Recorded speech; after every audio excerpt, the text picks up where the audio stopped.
What's going on, everybody, and welcome back to Two Brothers Comics. It is our Saturday night live show. We got Justin Birch in the house again tonight. We're going to talk about some news, show off some cool stuff, so stay tuned.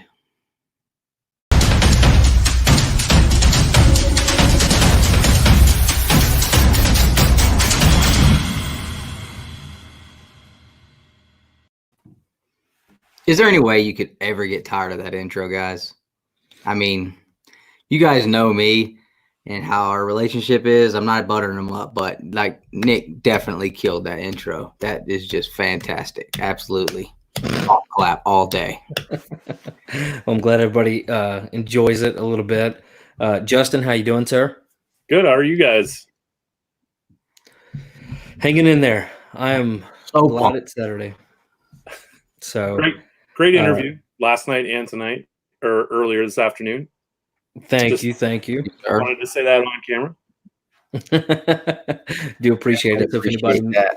if anybody missed it, we had Canto on, the Canto team on this morning, and then we had Brian Silverbacks on last night, where we're doing the Canto or the comic artist contest. So let's jump into the chat, see who's all with us, and see how they're doing. Omega Comics, how you doing? Hope you're doing well. Austin, how's it going, brother? Hope you're doing good. Saturday night regular. Yep. And then what's going on, Bake? Hope you're doing good. What's up? What's going on, Ramsey? How you doing, sir? Bake the Snake Man, it was okay. No, man, that's good. It's real good. I'm just kidding. You can like it or not like it. It's up to you guys. Two Gun, how you doing? Thank you very much. And Josh, thank you so much, sir. Brian Silverbacks, yep. And then what's up, guys? Dustin got my books today. Absolute gem on shipping. Fantastic. So glad you got those. Absolutely. I sent out a bunch of books last night. Which books did you get? Because I think Chris got the ones I sent over to him, the Civil War books. So those were sent out 2 days ago, and I think he got them today. He should have. And then did you send out any from dude, I sent out probably 15 to 20 packages last week. So so hopefully they all showed up. I got what, but so far I haven't had anybody say the packaging wasn't good. So which I was kind of worried about because I had to do makeshift Geminis. Well, good. And hello, Phil. How's it going? So, all right, guys. So Justin, Dustin. Wait. Did we acknowledge the lovely sister-in-law? I think maybe Yep. How you doing, wife? We acknowledge her as the lovely sister-in-law. So, all right. So, Justin, Dustin, what do you guys want to jump into first? Do you want to show off some of your books you picked up this week? Yes. Anything you picked up, Justin, outside of the toys that we're going to do on your segment? Nothing. No. Yep. So I didn't have anything up until a few hours ago. So I received an AOK, and for those that don't know, an act of kindness. So I got this big box that sat on my front porch, and I've not opened it yet, so I don't know what's in here. I did cut it open just so nobody had to listen to that on camera because it's awful. And all I can see inside is some bubble wrap, and I'm very interested to see what's inside it. It came from Tina, who has been kind of one of the early subscribers of the channel, and she's also pretty relevant within the YouTube comic book community.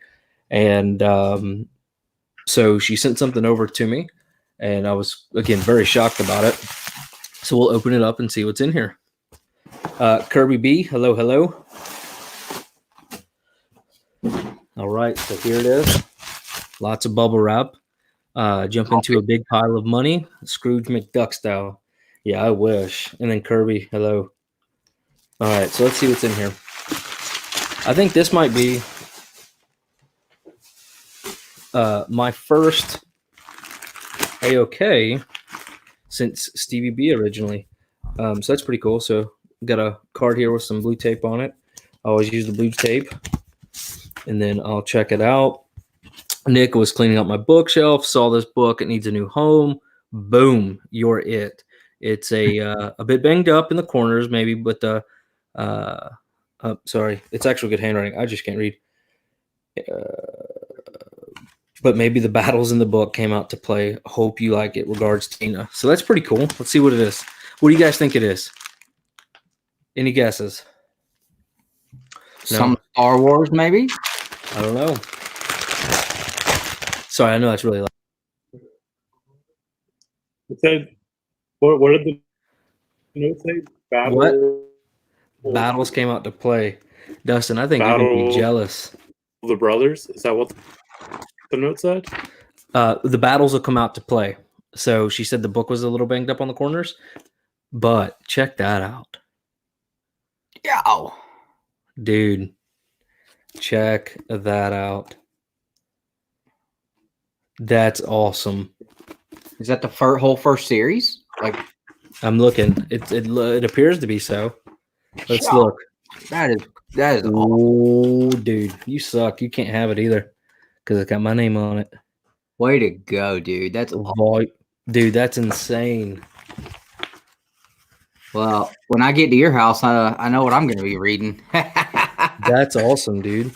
Very nice. Tina, thank you so much. Very nice. Yeah, from 1988. I guess this would be considered the original trade paperback. That's awesome, dude. That is. Look at the artwork on it. That is really, really cool. So this beats anything you've picked up this week.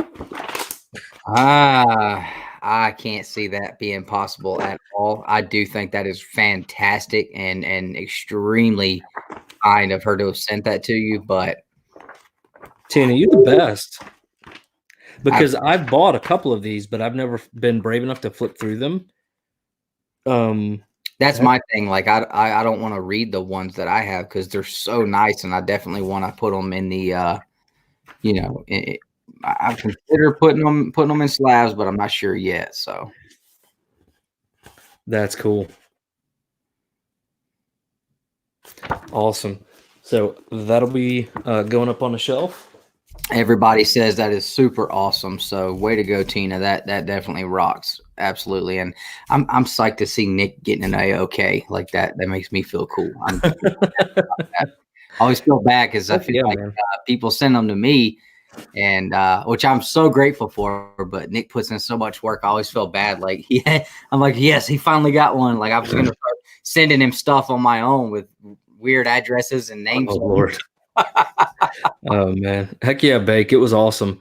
And Josh, TMNT, thanks Chris, thanks Austin, Kirby, again, she's fantastic. So and then if y'all didn't see middle age Mutant Ninja Turtles animated sketch from last week's at home edition, I'll have to do that. That would be actually, if I wasn't worried about copyright strikes, that would be fun to watch. And then Perry Comics, hello. So all right, Dustin, you want to show off your stuff? Oh, do I? You know what I think I'm going to start off with? I'm going to start off with something small, but still really cool. And Justin, I know you're going to love and appreciate this. Justin, were you ever a fan of the 80s movie? I believe it was an 80s movie. Teen Wolf. Scott Howard.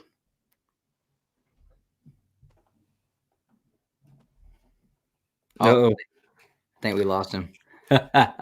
So real quick, so there is an IDW set of all the hardcovers, and they're actually, some of them are really hard to find.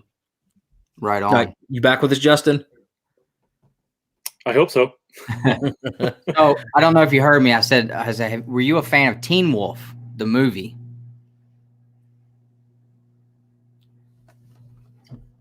Yes, when I was young.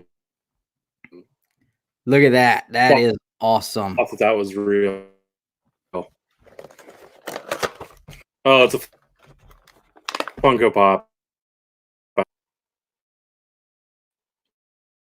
God bless him. It's a Funko. And we're going to let him breathe, guys. Check that out. That just looks really, really, really good. I'm so digging that. I even my wife got her first Funko Pop this weekend, guys. She is all in on collecting with me now with these. I hooked her up with the original Mary Poppins Funko Pop, so she's absolutely hooked now. Got her in the jaw, ready to go. Not really that deep, but I'm hoping that I can get her to at least entertain hunting with me. No, he's not flocked, man. No. All right, guys. So I'm going to go here. Oh, it's not working. Here we go. There you go. All right. So a couple of weeks ago, I told you guys that I hit this shop and I found, well, I didn't find, I already knew it was there, but I picked up a bunch of awesome Silver Age keys. I got that Cap 100, picked up some awesome Submariner stuff. Well, I went back this week and I'm going to start with the lower end books and I'm going to build up. So this is a book I've had in my collection before. I ended up trading it at some point, and I finally got it back. Captain America, annual number 8, Wolverine cap cover, super awesome, and newsstand. So it's in really, really nice shape. Definitely pumped to have that back. Got a really good deal on it. Now we move on to some awesome Silver Age Kirby with Cap 106, the fist cover, baby. Man, wow. That right there is so sweet. And you know what? This is awesome, but this ain't even close to putting hands on the next 2 books I got, guys. Check that out, though. Gotta love that big fist cover, man. This is probably one of my favorite covers in the Cap 100 series. Absolutely love it. Super, super nice condition too. I don't see a spine tick one. I don't have any plans of slabbing any of these Silver Age books I'm collecting right now, but if I was going to, then I think that one would do pretty well. All right, now you guys saw I picked up Submariner number 6 last time, and how much I love that cover with Tiger Shark on there and him and Submariner fighting. I love the look of Tiger Shark. I love that gray and orange. It's Harley colors. Really awesome. I picked up that first appearance this week. I finally got that number 5, the first appearance of the Tiger Shark. So pumped about that. Man, it was nice. I asked him when I walked in. The shop wasn't technically open. I called ahead, and he said he was there working on some stuff. He's like, I'll let you come in, man. He's like, and look around. I said, cool, because I got a list. Start naming stuff off. He has none of it, he says. Then he pulls this Tiger Shark first appearance out. He's like, I got this one. And I swear I had to I tried to catch myself, but I didn't. I said, oh, out loud and everything. I was like, oh my gosh, I just marked out so hard in this store over this book, but I did. I just, oh, you got it. I was so pumped. All right. Now I have one more, and this is the Big Bad Daddy. So I want to kind of build a little suspense on this. I know we don't want to take all night long. Oh, Lord. Take one guess at what I got. Maybe some people in the chat take a guess at what you think I might have here. It's literally better than anything in Nick's collection by leaps and bounds. It will crush everything he owns in his collection. Avengers 4. No, I ain't got that kind of money. So that was your guess. But I'm so pumped, dude. I want to show it, but like, I don't know. I want to build. All right, here we go with some guesses. X-Force 1. Now, if it was X-Force 1, that would get Nick excited, boy. That's a $20 book in Nick's eyes. Let me get a little drink. Sorry, guys. Hulk 181. No, it's not Hulk 181. He ain't got that kind of money either. No, but I almost put one on layaway. Was it his green label he has? Huh? I said, was it the green label? He has a green label and a blue label. Yeah, X-Men 4 is like right now my top of the list. Got to have it. 16 is the next one I want, though. I want that Avengers 16. All right, guys. So here we go. Are you ready? The big reveal for the biggest book in my collection. Well, not the biggest book in my collection. That Cap 100 is pretty sweet. How about a Submariner number 1? Wow. And when I tell you, dude, this is an 8 to an 8.5 all day. You dropped some real money on that. I really didn't. He cut me a slamming deal, dude. He told me what he wanted for this Submariner number 1. I barely paid more for all these books than what he wanted for Submariner number 1. I pretty much paid what he wanted for this, and he gave me the other ones, plus a whole box of Silver Age top loaders. Wow. So That's it, guys. I got the big Submariner book. I'm almost where I want to be on my Submariner collection already. I just started picking the Silver Age Submariner stuff up recently. But Nick, you know how I am. Some of you guys know how I'm at this point. You know, I get on the hunt on something and I go hard and really to a fault where it's like I'll run through something so quickly, I'll grab them all, and then I go months where I'm like, I don't know what I want to buy now. Like, I don't know where I want to move with my collection now. I go crazy and I can't stop. So I definitely appreciate everybody in the chat saying, you know, congratulations and all that. I appreciate it, guys. This is a pretty big deal for me. I'm so pumped to grab this. Me and you both agree, man. And I'm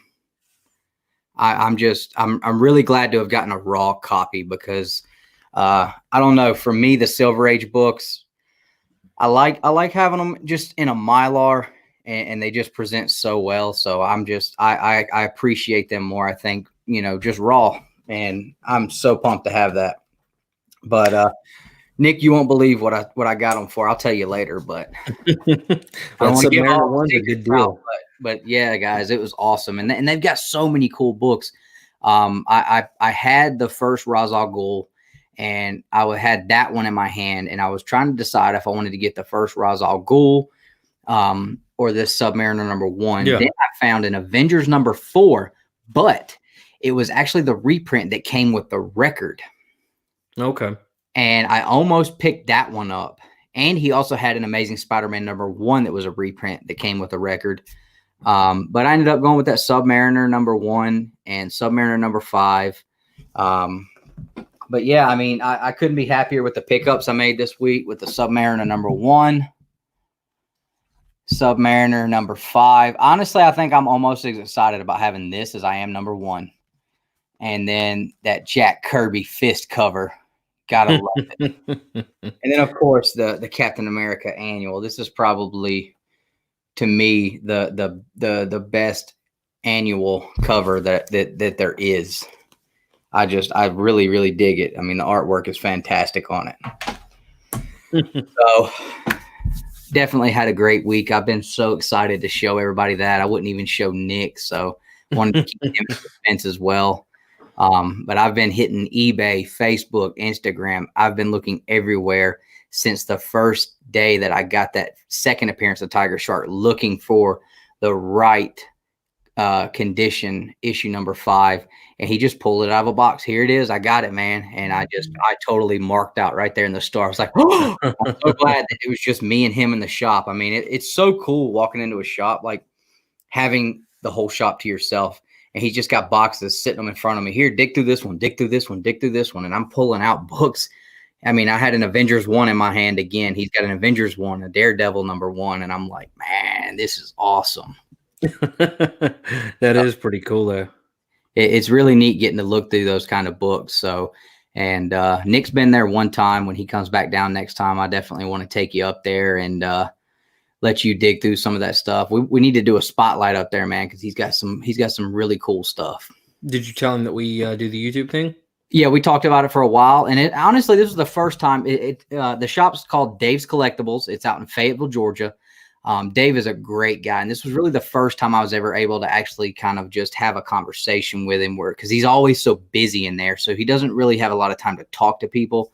Other people running the store, as you saw, but and I've always thought like, man, he doesn't like interacting with anybody, but you know, we talked and he's like, yeah, I hate that I can't interact more. I'm always so busy. And so we got to have some one-on-one conversations. Yeah. And, you know, he kind of schooled me on some stuff and, you know, shared some knowledge on some books, told me some things I needed to look for and some things I should read. And talked about our channel. We talked about the current state of comic books, and, you know, we talked about a lot of stuff. It was just really cool getting to have a conversation with someone new about things like that. So he's a really good dude. It's a great, great shop.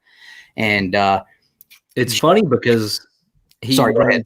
I was going to say it's funny because the dude actually runs a bowling ball thing out of the other side of a shop. Yeah, he also sells bowling balls and all that stuff too. So it's like the weirdest thing. A lot of toys, figures, and stuff.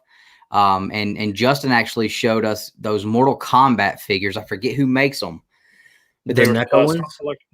Yes, yeah, Justin. He actually had the sector there with the big missile coming out of the chest and everything, and I was this close, man. If I hadn't have found that subby #1, that Joker would have came home with me. And Justin, you look and sound great now, man. Well, thank you for the tech support. Oh, cheers. So real quick, last week I was drinking beer out of a bottle like a schmuck. This year or this time I decided to get a glass and be sophisticated. So we're going back to this. That's awesome. So Chris, I did get that list and I'm going to shoot it over to Dustin so he can check out too, because he's having luck with his comic shops being open. Right now, everything here where I'm at still shut down. But I'll send it over to Dustin. Civil War? Yeah. Oh man, I wish you would have jumped on the live stream sale at Killer Finds a couple weeks ago, man. I sold the whole run that they had there of Civil War. But yeah, man, shoot us a list. Because my shops are all he was on there, Dustin. That's where he bought some books from. Okay. He was just barely he showed up, I think, right after. Okay, so okay. Yeah, I've got tons of shops still open. And all of them are pretty much running sales right now. So anybody that's looking for stuff, I mean, always, you guys can shoot us a list because we have no problems taking care of you guys that don't have a shop to go to right now. It helps our shops, helps you guys out. So, I'm all for it. Yep, absolutely. So real quick, hey God Tank, that Loggerhead ash can is hard to find. And then I wanted to say hello to Mother. Got to say hey to Mom. So, all right, good. So we got Justin. Justin, did you see Dustin's pickup? He got that lame Submariner #1. Yeah, man. In a Tiger King in a book. I mean, who wants a Tiger King in a book? No, you didn't. No, you did not. Just try to downplay the freaking tiger shark, bro. Are you serious? Oh, sorry. I mean, is he a toothless meth head too? That was good. The Tiger King. I like that. That was good. It was good on Superior. All right, so let's get back on track here. Enough of the jokes. That is a really cool pickup, though. I'll be honest with you. I'm a little jealous of that Submariner #1, and it's a great spec book to have right now because there's a lot of big talks on it. So that's what I thought. It was probably the most expensive book I've ever bought, but the way I looked at it is, I'm doing all right now. So if I don't buy it now and the movie drops, I'm definitely not going to be able to afford it then. So let me go ahead and get it now. We got these little stimulus checks coming in. Let me go ahead and get it now before it skyrockets and gets out of reach like so many other books that I want. So, I'm just saying a big man would have just bought the Hulk 181. He would have just blown the whole stimulus check. I didn't have $3,800 though, bro. He's got 2 Hulk 181s in slabs, and he's got an X-Men 1 in a slab, and I wanted all 3 of them. But this is how cheap I am. I'm still trying to come up. What's the grade on that X-Men 1? I don't remember. I think it was like a 2.5. Okay, but he does layaway. Say that again. He does do layaway. I was thinking about doing the Hulk 181 on layaway, but I don't know. I've kind of not really focused on that one as much anymore. Like it's just not. I don't know. I see like I see so many people. It's something that people see all the time. Everybody shows it all the time. It's still a great book. I'd love to have it, but I like picking up stuff sometimes that you don't see as much people buying and showing off. I don't know. Nick knows how I am. Like I'm kind of an against the grain kind of person. Well, I looked this up a few minutes ago while you were showing some of your stuff, and I couldn't find this anywhere. So I think that is, dude. I'm super pumped about you. That's super cool. It's way better than a Submariner #1. I mean, you Google Submariner #1, and I can find that and buy it. I couldn't find this anywhere. Yeah, no, I'm not. Tina, you rock. I'm not saying it's better than Submariner #1, but dude, it is awesome, and I can't wait to read it because I will be reading it. Yeah. All right. So you guys want to talk about some of the things that have happened in comics this week? Yeah, let's do that. Awesome. So we let Dustin pick the topic. So if they suck, blame it on him. And if they're great, then I approve them. Oh, I can't get nothing around. No respect. Wait, isn't there a intro or a Oh, that's right. Look at you, Justin. I'm all over the place. All right. So what do we have? Where'd it go? Where do we go? So let's jump into if it'll there we go.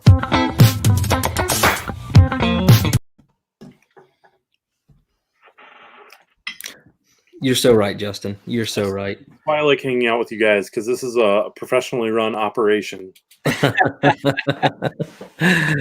Well, I do appreciate that.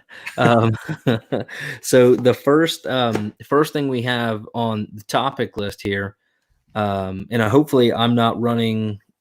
My computer's lagging, so hopefully you guys aren't experiencing that on your end.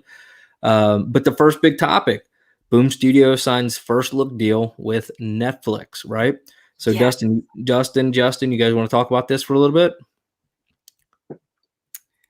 Yeah, I'm super pumped. I have been on the Boom train since day one of my collecting. You guys know, you've heard it. If you haven't heard it, go watch our origin story video. The thing that brought me into comic books was the Power Rangers comics by Boom Studios. So obviously, when you read through those, you get to the back page, they've got other books that they have out there. And now me and Nick have both jumped on so many titles by Boom Studios. They put out such great books. The books are always high quality paper. The artwork is always fantastic. The stories are great. They have such a huge library of options that would be wonderful to be used as a TV series or a movie. We're talking things like Once in Future, which is my absolute number one hope. Please let us get something with Once in Future. I want to see this old monster slaying granny running around with this 6-shooter, banging her grandson on the head, telling him what to do. I can't wait. I would love to see that. Something's Killing the Children, another great option that would be really well done. I could see that being somewhere in the same realm of how Lock and Key was done and being really successful as well. Among other things, I mean, they've done so well with their comics, and I think this is just a great thing for them, for Netflix to be able to get to, take a look at some of their IPs and decide, hey, let's make this into a series. Wow. Yeah, that would be really cool. What about you, Justin? Any Boom Studios books you'd like to see done? Yes, absolutely. So, I mean, the big ones that everyone's thinking of right now, Once in Future, Something is Killing the Children. There might even be those out there who want to see a Faithless TV series. Yeah. I personally don't understand Faithless. I just don't get it. And that says more about me than about the series. Yeah. The one Boom series that I want to see a series, like a TV series, out of more than anything else, Irredeemable. Okay. I don't know if you guys are familiar with that story, but that's the one that I think would make a great Netflix series. Irredeemable. So tell me a little bit about that then. You can't just go, I would love this one, but give us a little bit about it, man. So Irredeemable tells the story. The premise is basically, what if Superman suddenly just turned evil and started killing everybody? Ooh. So the story follows an evil Superman who is trying to be stopped by his former allies that he hasn't killed off. Very interesting. Yeah, I think Dave at the comic shop this week was actually telling me about that series, and it sounded really, really good. So I absolutely, I think I know what you're talking about, and that was one that I wrote down that I wanted to go check out. So I'm definitely on for that. Yeah, no. It's a great series. I've enjoyed it. Truth be told, I haven't read all of it yet, but I've read the first two, I think, hardcovers. Oh, right on. So I'm reading here, and it says the first look deal, and it's not going to begin until next January. So this means that basically anything Boom Studio wants to option, they have to go to Netflix first, and then they can option elsewhere if need be. But is that what I'm seeing, or is that from what I'm understanding, or does that first look so, but Netflix is actually not the only people who have a first look deal with Boom Studios. They also have one with 20th Century Studios, which by extension they have one with Walt Disney. Okay. The way I read the article and interpreted was that 20th Century Fox or Disney has first right to movies. And if it's a TV show or TV series, Netflix gets first right for that. Yep.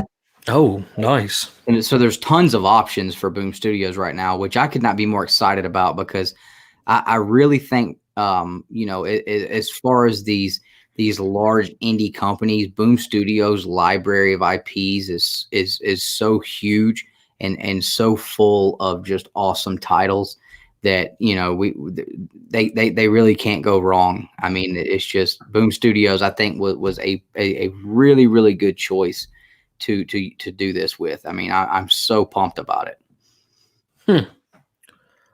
I'm trying to think what other ones that I've read outside of. So I see they'd like to see an Abbott show.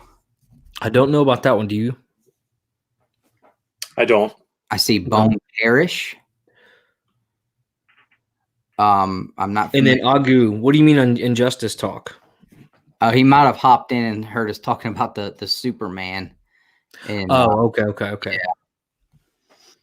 So I don't know. I mean, I'm interested. I think the way the industry, not the industry as a whole, right? But a lot of these comics, I mean, 90% of comics right now are probably being optioned. I actually heard Todd McFarlane talk about it one time in an interview he did.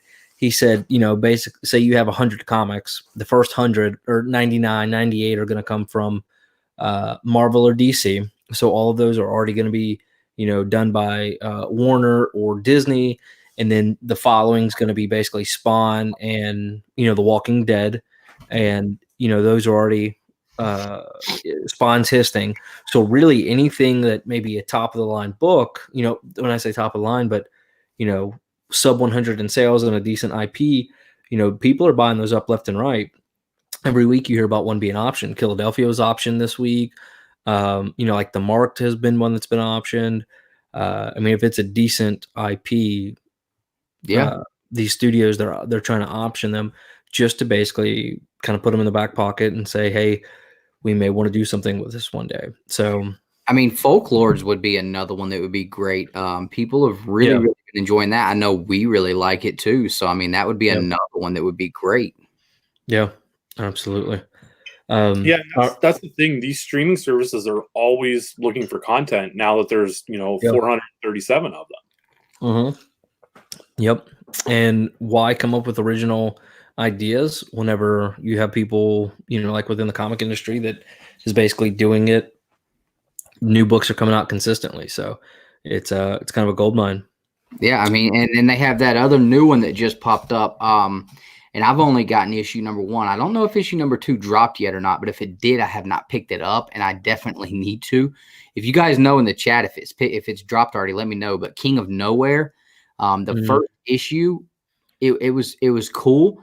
I was a little confused at what was going on, which of course it was the first issue, so they're not going to let you in on everything yet. But it definitely seemed really cool. And is Undiscovered Country? That's not a Boom Studios title, is it? No, it's Image. Okay. I didn't think so. That would be one that I think would be really, really cool with its kind of Mad Max style book that it is. I'm enjoying that one. All right. So anything else to say about the IDW deal or anything like that before we move on to the next one? Boom Studios deal. Boom Studios. Sorry. Sorry. My bad. I think Boom Studios and IDW kind of the same here recently with that crossover they're doing. So here's another big one. San Diego ComiKon and WonderCon 2020 canceled and will not be rescheduled. So that was some pretty big news that dropped this week. I think it was yesterday that they came out and basically said we're not going to reschedule it. It's going to be canceled. Yep. So that's kind of a big deal because downright sucks, man. Because while I mean, I don't want to speak for Justin. I don't know. Were you planning on going to either one of those this year or? So this was the first year I was scheduled to go to San Diego. This was going to be my first San Diego Comic-Con. Oh man, that's heartbreaking. And that's what I was going to say.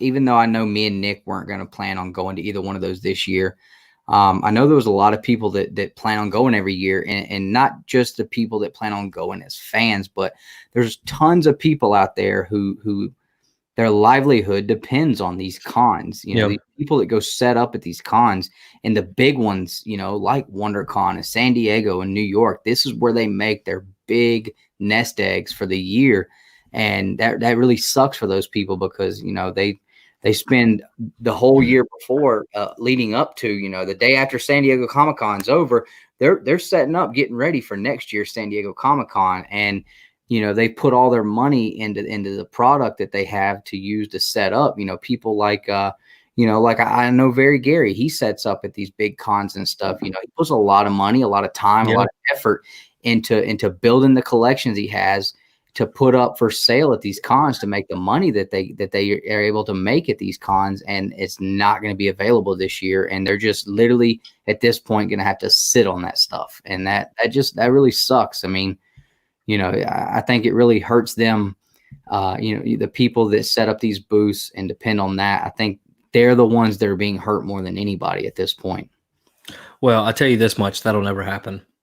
Never, ever. What's that? Ever. Marvel Legends to make room for Pops. Never. So I have 2 Hot Toys pre-ordered, so that's cool. In other news, but yeah, man, that does suck though, Justin. So did you already have your tickets and flights and everything paid for, or? No, luckily the only thing that we had booked. So I was going with the guys from Broken Icon. This was their first year getting in. Yeah. So they, I mean, submitting as a publisher and getting accepted is a whole thing in its own right. So I was tagging along with them, and we were all looking forward to it.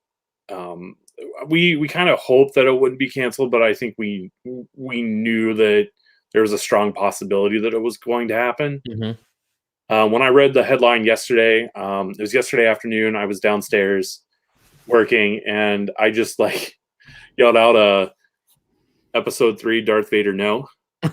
No. Man, my loving, caring wife immediately called me because her office is upstairs. I didn't answer. I just walked upstairs, laid face down on the floor, and just started crying. I hate that, man. That's so heartbreaking. I mean, yeah, it sucks. I mean, me and Nick today was supposed to be the day me and Nick were going to go to the first con ever together as a team. We've never been to a con together, and today was supposed to be day 1 of the first con, not only that we went to together, but our first con as Two Brothers Comics. And you know, that did, you see where we've been sitting all day. So, you know, it you know, we're feeling that too, and it really sucks. I know there's tons of people that were planning on going to MegaCon. You know, there was those tons of guys who have channels.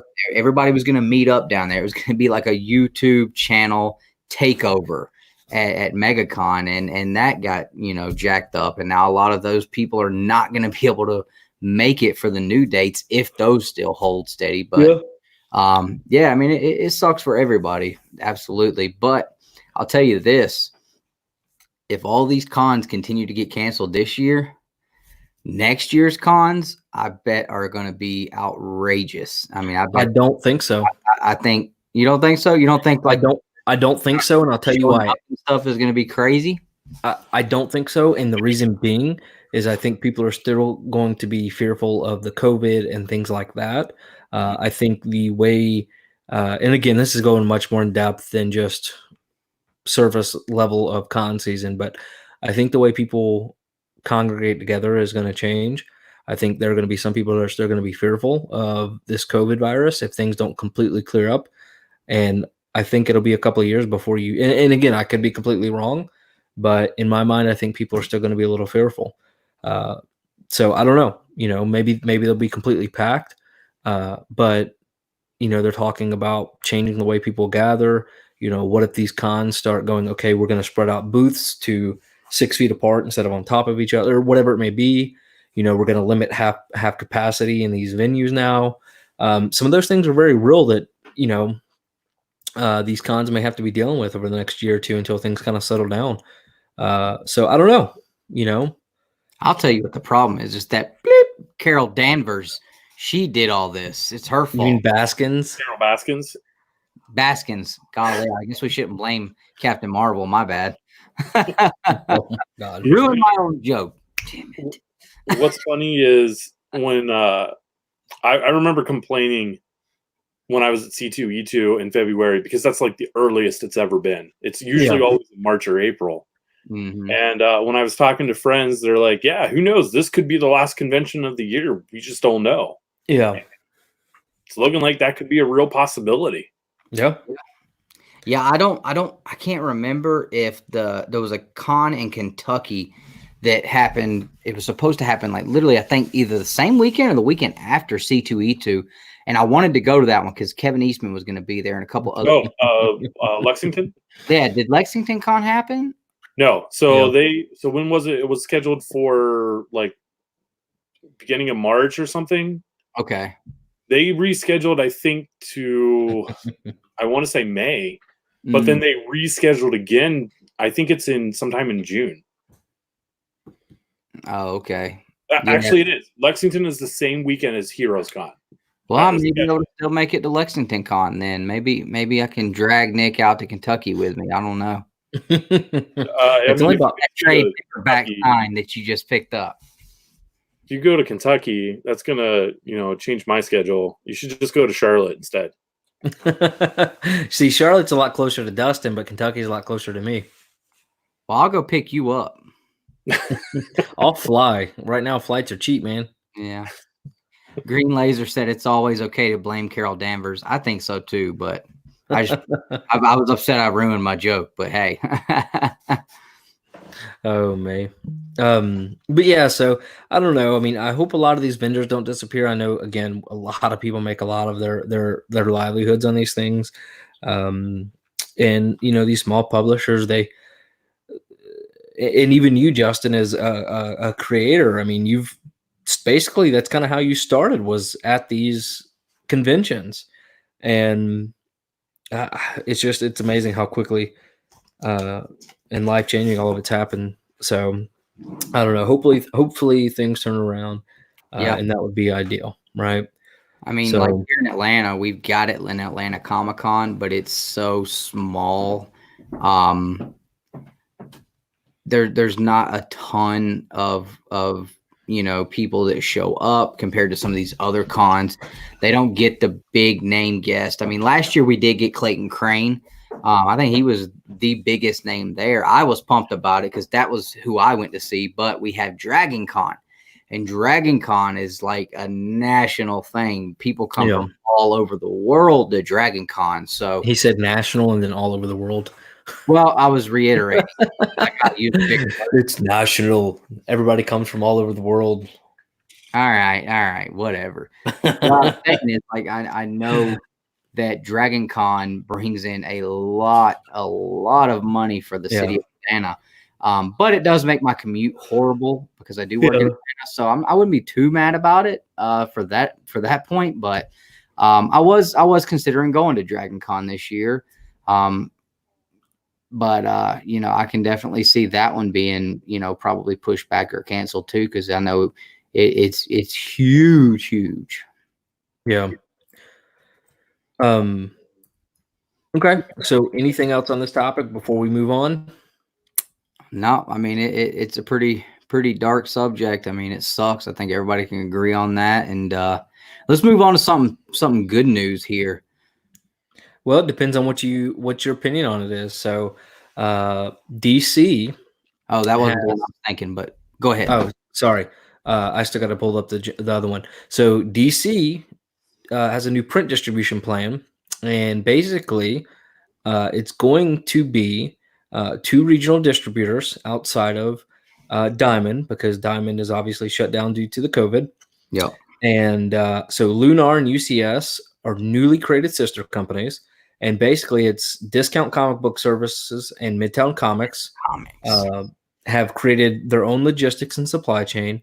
And now DC has partnered up with them to become new distributors, and I don't know if it's been deemed if it's permanent yet, or if it's just until Diamond, or if then all three are going to be partaking. To be honest with you guys, I'll give you my opinion first, and then maybe I'm just the devil's advocate. But the more I've thought about it, I'm hoping this was done with well thought, and they have a plan for a lot of these comic shops in a way to keep things fair and organized. Because I think having three people, two fairly new comic shops are mostly shut down, and they're going to start distribution in a few weeks. Mm-hmm. You're going to create mass confusion. A lot of craziness is going to happen. How are these comic shops supposed to start applying for credit with these vendors? What are the credit? Because I started to go back and think about my distribution background and kind of some of the things I've done historically. And it's great to have multiple distributors if you have one way to kind of standardize things or a certain way of doing things. How is that going to take place now? Right. So, and I think it may be a really rocky road, and maybe it smooths out. Like the ice cream? Or maybe it does really well and encourages competition within the market, which I'm always a fan of, but I'm fearful it might be a little disorganized. Well, what I saw was DC has apparently reached out and let the shops know that they're canceling all orders for the April 1st to 15th and telling them that they need to reorder through these vendors. And they're only they're telling them that it's gonna be limited at first until everything kind of gets back to where they're accommodated a little more and able to start pulling their regular amount in. And at that point, they think Diamond will be back up and running, and then the shops are going to be able to choose whether they want to go with Diamond or one of the other two distributors. So, they are going to limit the amount of books per shop at first, and I think that's just to kind of keep them from overextending themselves, overextending the distributors as well, especially with them this being their first rodeo, I guess.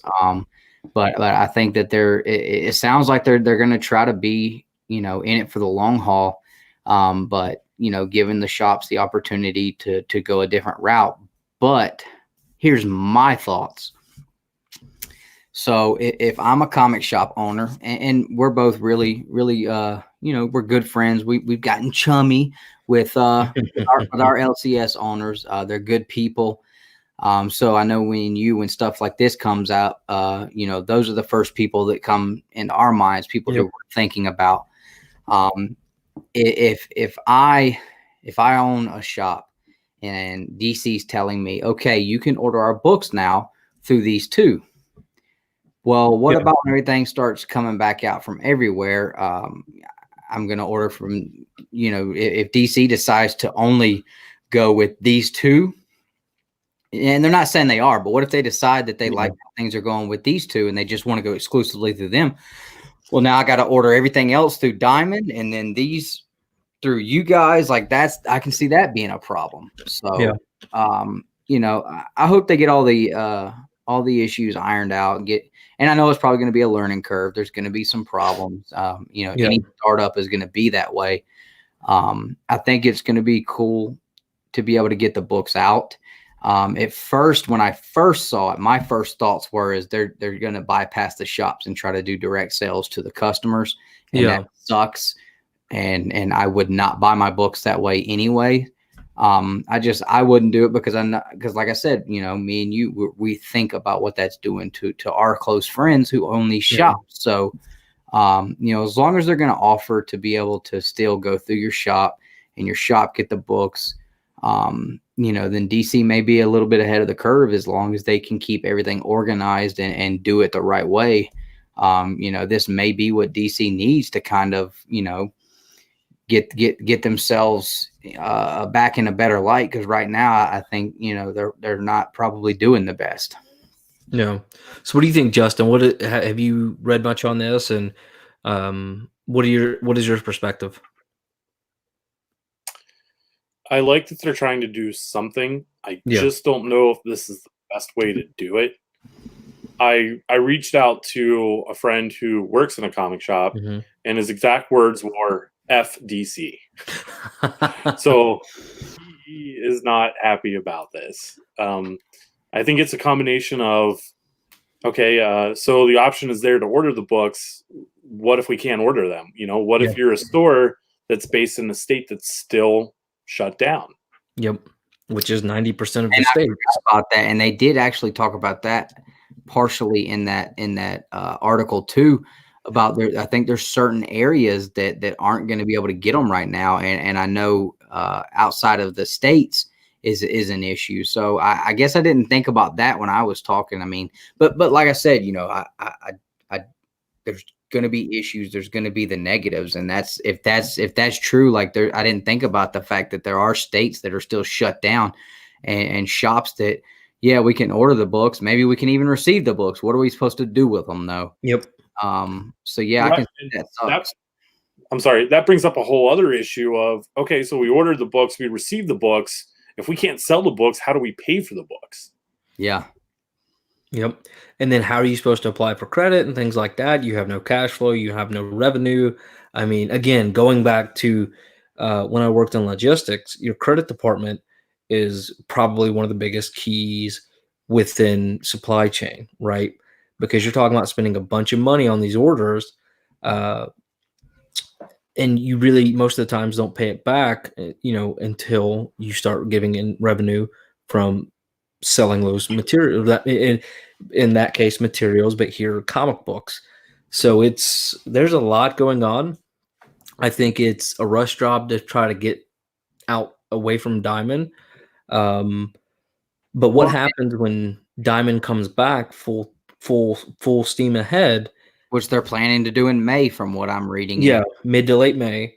And those, from my understanding, and Justin, you may know more than I do, but if I'm not mistaken, they already have agreements in place with Diamond, like exclusives, right? Correct. So yes. What happens then?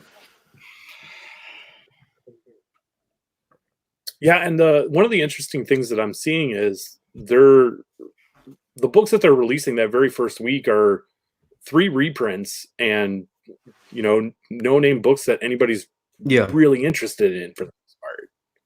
Yeah, so maybe they're just. I mean, what it really comes down to is, how are we going to get our copies of Batman 92? Yeah, that's the real issue.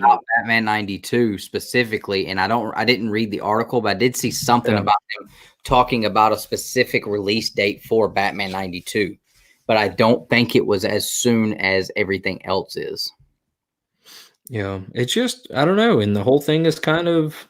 And Green Laser brings up a great point. I mean, if these guys would bring back the old way of being able to return the unsold books for stuff that's just tanks or, you know, isn't wanted or whatever, I mean, that would be something that would be so much more beneficial for these comic shops. And I know that at that point they would have to limit the print runs, but at the same time, you know, what is that going to hurt? You know, somebody's not going to get 50 copies of Hell Arisen 3 and Batman 89. I'm sorry, but, you know, I think that would be something that would help the comic book shops out. But I really don't think these big publishers are really worried about that too much. You know, I sometimes I feel like that Marvel and DC aren't worried about, you know, I think that sometimes it seems like they think they can do just as well without the comic book shops, and that, you know, they could just keep moving, you know, without that bridge to the customer. But I don't see that being able to be something that would work. Well, in DC's defense, they did donate $250,000 to the foundation, and then Jim Lee himself, he's auctioning off hundreds of thousands of dollars worth of stuff. They're doing things, but I was just, you know, just pointing out, you know, to Green Laser's point, you know, that I think it would be great. You know, yeah, there it is. You know, the publisher standing behind their product and, you know, giving that option again for them to return the books, because You know, they did it a long time ago, and it worked at that point. Yeah. So I know at some point it probably stopped being beneficial, but that probably had something to do with the fact that they're printed out, I don't know, 9 million copies of X-Men #1. Well, whatever it is, I mean, it's very interesting, and hopefully it's not a more of a negative impact than we're already seeing now.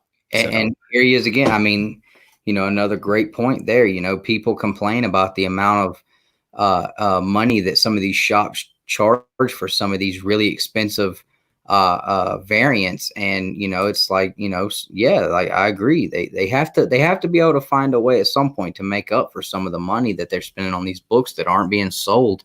And you know, I know I understand it, and I don't get very upset about it. Nick, I know you're the same way. Justin, I don't know, but you know, it's at the end of the day, you know, they're a business. That's their income. That's how they feed their families. So, you know, I think bringing that back would be a good thing. Yeah. All right. So final thoughts on DC reaching out to or creating basically a new distribution chain. Justin, anything? I just hope they really thought about this. Yeah. Thought about the pros and cons of it. Absolutely. And I know Justin got to be careful with what he says because he is a DC published creator. And by the way, I'm digging that shirt, man. That's actually where I live right here, is where one of the NASA, big NASA facilities is. Isn't Space Camp there? Yeah, Space Camp's here in Huntsville. So pretty cool shirt. And to be honest with you, I've yet to be to visit the NASA facility. You can go in and see the big rocket ship and stuff. I've been here almost 4 years now and have yet to go. And it's only 5 minutes from my house. Yep. If I walk out my front yard, I can see the rocket. My kid loves when we're on our way to Nick's house, because you know, always, hey, there's the rocket ship. We're almost to Uncle Nick's. Hey, Jay. Jay Stack, what's up, man? And I saw Captain popped in earlier. He did. Yep. So Captain was here. I think Captain got a birthday coming up this week. Yep. So I don't know. Maybe we'll send him a little something for his. So all right. So next up, Dreadstar returns. It is Kickstarter. Oh, I'm sorry. I'm sorry. What'd you say? I was going to say, it's not just the return of Dreadstar, guys. We've got the man Jim Starlin is coming out of retirement, like a old school wrestler. Retirement don't mean nothing. You just come right out there anytime you want to. So that's pretty cool, though. So I've never read Dreadstar. So maybe Justin, have either of y'all read it? Know anything about it? I know nothing about it. I know the headline. Jim Starlin's back, and it's through Kickstarter. Yeah, I haven't read it, but I did a little research. I know that it was something that was one of Jim's first loves. Like this is something that, you know, yes, he created Drax and Gamora and some purple dude with a weird looking chin and wears some kind of snappy glove, but you know, it seemed like Dreadstar was like that one thing that was like his one true first love. It's that old girlfriend that you know, he finally is able to make amends with and revisit that first initial love. So it sounds like something he's really excited about it. The Kickstarter seems to be doing very, very well. $50,000 in the first few days. So it's up to 71 right now. Right. So, I mean, you know, it's definitely something that seems really, really cool. I'm pumped up about it. I'm definitely going to check it out. And, you know, Nick, considering the first books you bought and your favorite books in your collection, you know, you should definitely check out your man's book when it comes out. So, yep. So I may do that. I mean, it's not very expensive for $30. I think you actually get the hardcover, which is pretty cool. But just some neat news there, some positivity to see somebody that's been such a solid creator, historically anyways, coming back out. And CGC has also added how many more creators, Nick, to their CGC in-house all sign? of them ever. So I don't know if you guys follow us on Instagram, but I made a funny joke on there. At least I thought it was hilarious, right? I think a lot of people were digging it. Well, like nobody and like up. What now? Jim Starlin signed up. Chris Claremont signed up. My man Crane's going to be there. Yeah, and it's contacted Justin. I think he's going to be there at some point in September, right before David Boer. So you know, yeah, everybody. It's a big party. Everybody's showing up. You know what it is? It's conventions are getting canceled. Oh so yeah, they need their second form of income. So yeah, and I saw somebody actually made a comment on our Instagram, and it was the same exact thing I was thinking. Is that I hope this doesn't become the norm. Yeah. Because at that point, like that really sucks for us, because now we're forced to pay these high prices to get our books signed by these guys, and then we have to put in a slab, number one. So we can't just get a raw book signed. Now we have to pay more money for the signature and have it slabbed. But two, you lose out on that ability to have the interaction, the face-to-face meeting of some, you know, people's heroes, you know, in comic books. So that would really suck if it got to be where this is the norm for these guys, because I don't think it will be. This is super easy. You know, I just show up for a few days, sign a bunch of books, take home a bag of cash, and it's a good day. You know, I know that, you know, I would like to think that most of these creators would never be okay with that.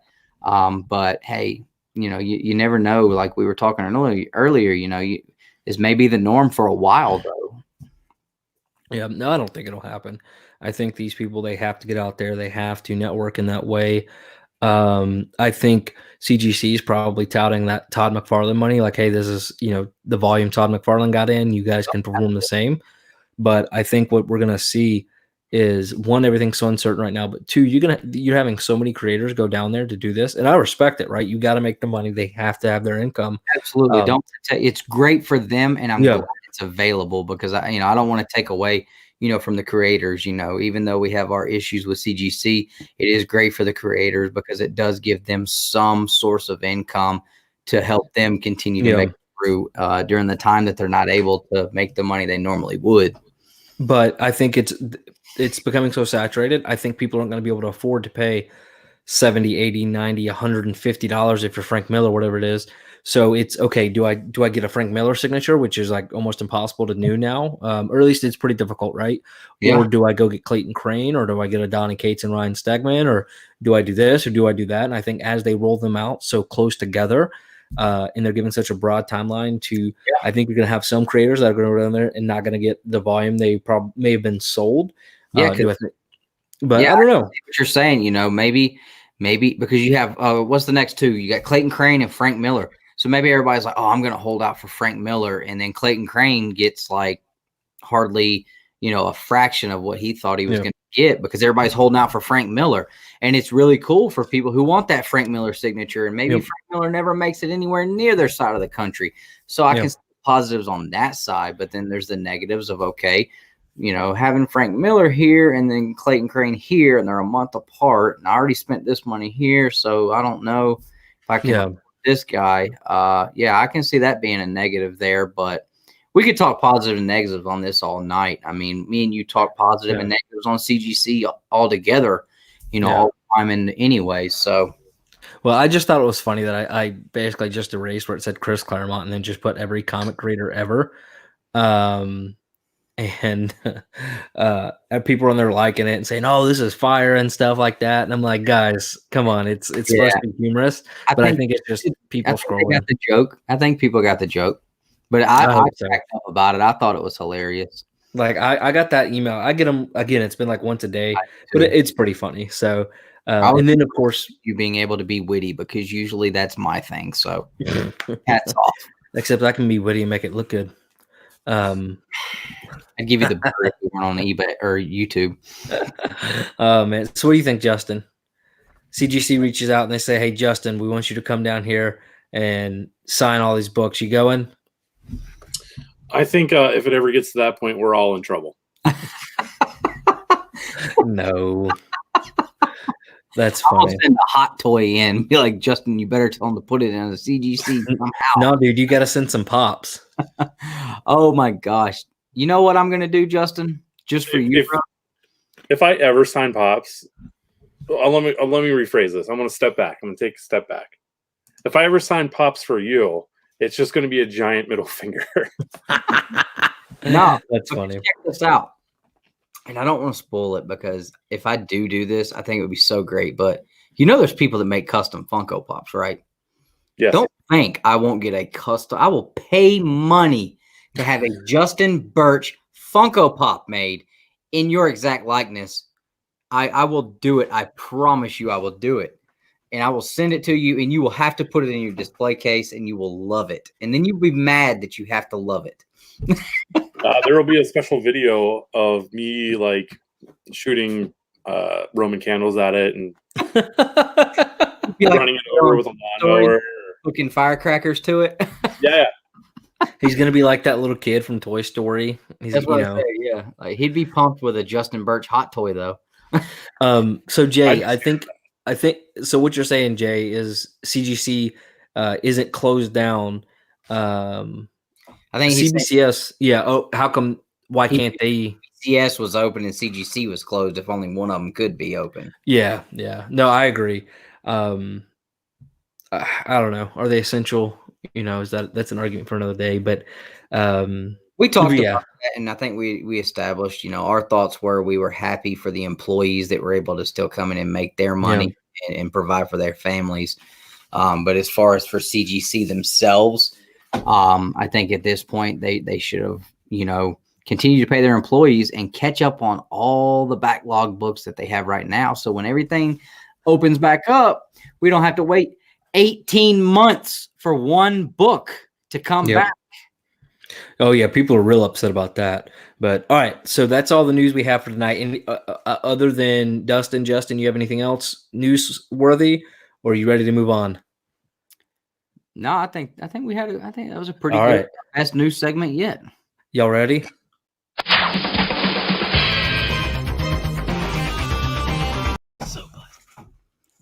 That was so cool. I love it. You weren't even watching, Dustin. You were there talking to your wife. I'm a fan of it every time. Every time. We'll do it again.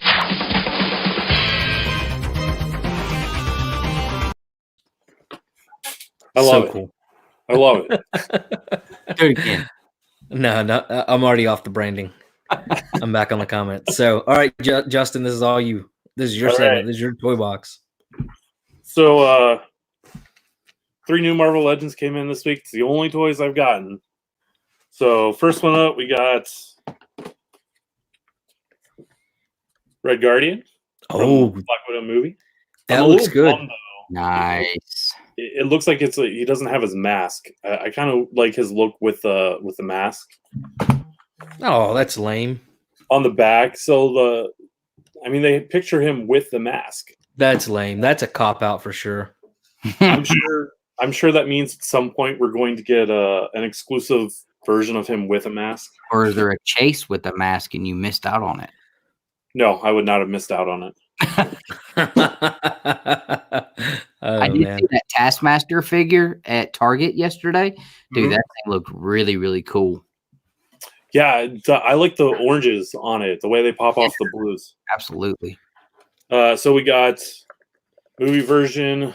I can't pronounce the last name. Yelena Belova, or close enough. Wasn't she the first Black Widow or the second Black Widow? She was the second, I believe. I think she was the sister. So that's a movie version of her. And the last one, probably one of the ones I'm most excited for in this wave, we've got a comic book version of Crossbones. Awesome. Heck yeah, dude. That is nice. Were these all pre-orders, or can I still go buy these at Target? Specifically that one. I got these. I had these on pre-order from Amazon, but you can still pick them up just about anywhere. Okay. Mass retail. So I still have. I think I'm waiting for 2 more to come. I think they should be here at some point this week. And once they do come, I really want to open it up and build a figure, the Crimson Dynamo. That's awesome.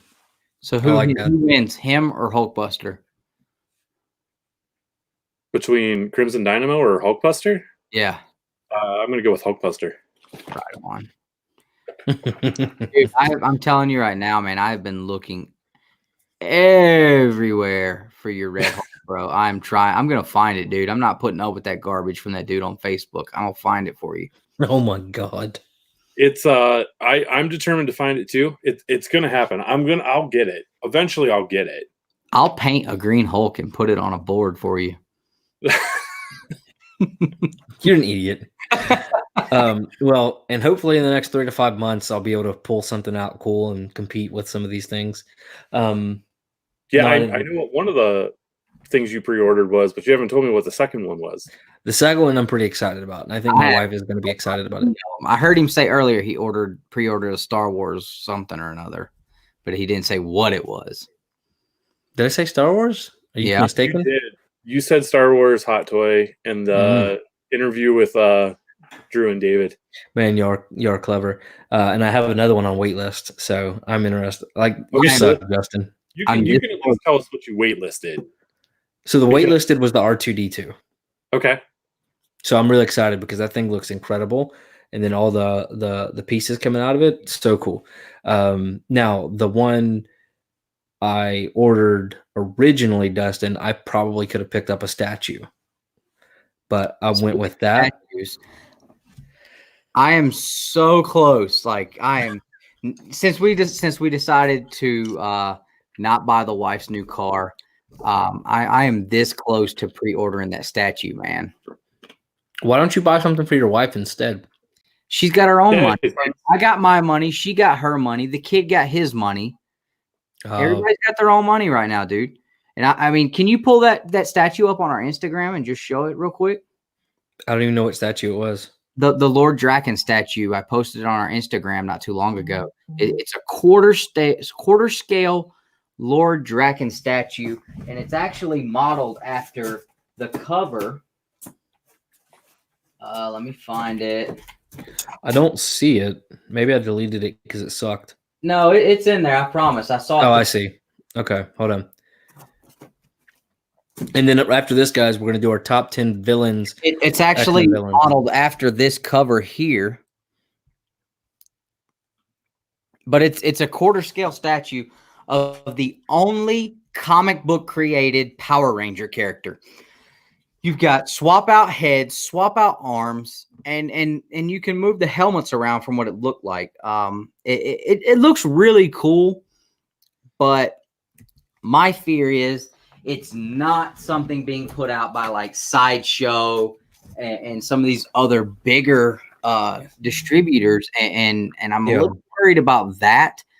I hit this guy, actually, I talked to him way back over the summer when they were first talking about it, and I almost did it then, but at the time I almost was like, I've never even heard of these guys. They haven't even started, production on it yet, and now they're really rolling with it, and a lot of people are doing them, and they're making a very limited supply. Once they're done, they're done. They're never doing them again.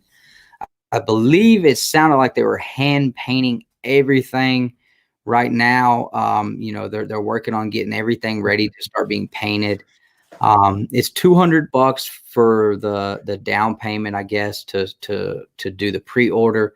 Then once they start painting your stuff, you pay another $200, and then another $200 once it's ready to ship, plus shipping. So, which is about average for a quarter scale statue. And I'm this close to ordering it. I don't know. I'm struggling with putting that much money into a statue, though. I mean, I've even been looking at different Captain America statues, but I really want one that is true to the old school Cap. Like even the original Golden Age Cap, or at least the Silver Age Cap. But everything out there is pretty much like movie Cap. Yeah.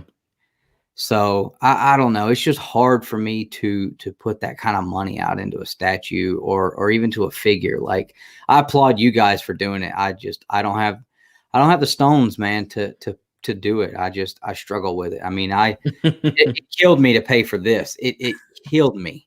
And my wife was like, my wife had no qualms for my wife. She had no quarrels with it at all. She was like, whatever you want to do, babe, I don't care. And I'm just sitting here like, oh my gosh, I can't believe I'm about to do this because I want to buy stuff from a Harley too. And I'm like, oh my gosh. But I was just like, I looked at it like, if nothing else, if I was to lose my job and everything tanked, like at least I'm investing in something that I know is going to hold the value, so that if something happened and I had to try to, sell it off, I would get my money back out of it, no problem. And I don't know that this statue would be something like that, where if something happened and I needed to get rid of it and come up with some cash, that I'd be able to get my money out of it. I just don't know that the audience is there for it, that there's enough people that would want it. So I don't know. That's my struggle. Statues do retain or go up in value. So if you want to look at it from that point of view, I don't think if you were to buy it and then sell it, I don't think you would be out too much. And see, it's not that I would be buying it, just to have it for a little while and then resell it. If I bought it, it would be something I would want to keep. And I do agree with you. Statues do retain their value. I just worry about it being a Power Ranger statue. I dig it, but I know the majority of the people out there, I mean, we've got 8 people watching right now on YouTube.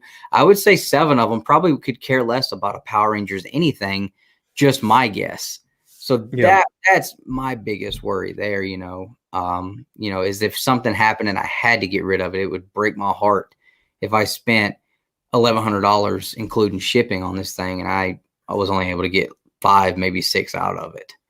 But it is a very limited run on production. So I don't know. It may be okay. I still haven't made my mind up. I'll probably end up doing it. Right now, but we'll see. I don't know. I don't have a lot of time to decide. I know that. Yep, that's right. I'm still trying to decide if I'm going to do that Spawn Kickstarter or not. Yeah, that's one of the things I wanted to talk about tonight. Was Let's go. So I don't know if you guys have checked it out, but there have been some updates, some new stretch goals that are kind of pushing me towards supporting it. Really? I'm pulling it up now. Let's see. Let's talk about it. Boom, boom, boom, boom, boom. While we're waiting, I'm just going to say I joined 2 wait lists for 2 different hot toys. So, you trying to? Are you gonna? He is so committed to the toy box segment. I love it. So, which ones were there? You want to wait? No, I'll tell you. I joined the wait list for they did a Spider-Man Homecoming. It's the Homecoming suit. Okay, but they re-released it for Far From Home. It's called like the movie promo set. I saw that. It was only for a hot toy. Like that just seems crazy. Yeah. And then I waitlisted the movie Iron Spider suit. Awesome. Ooh, I like that.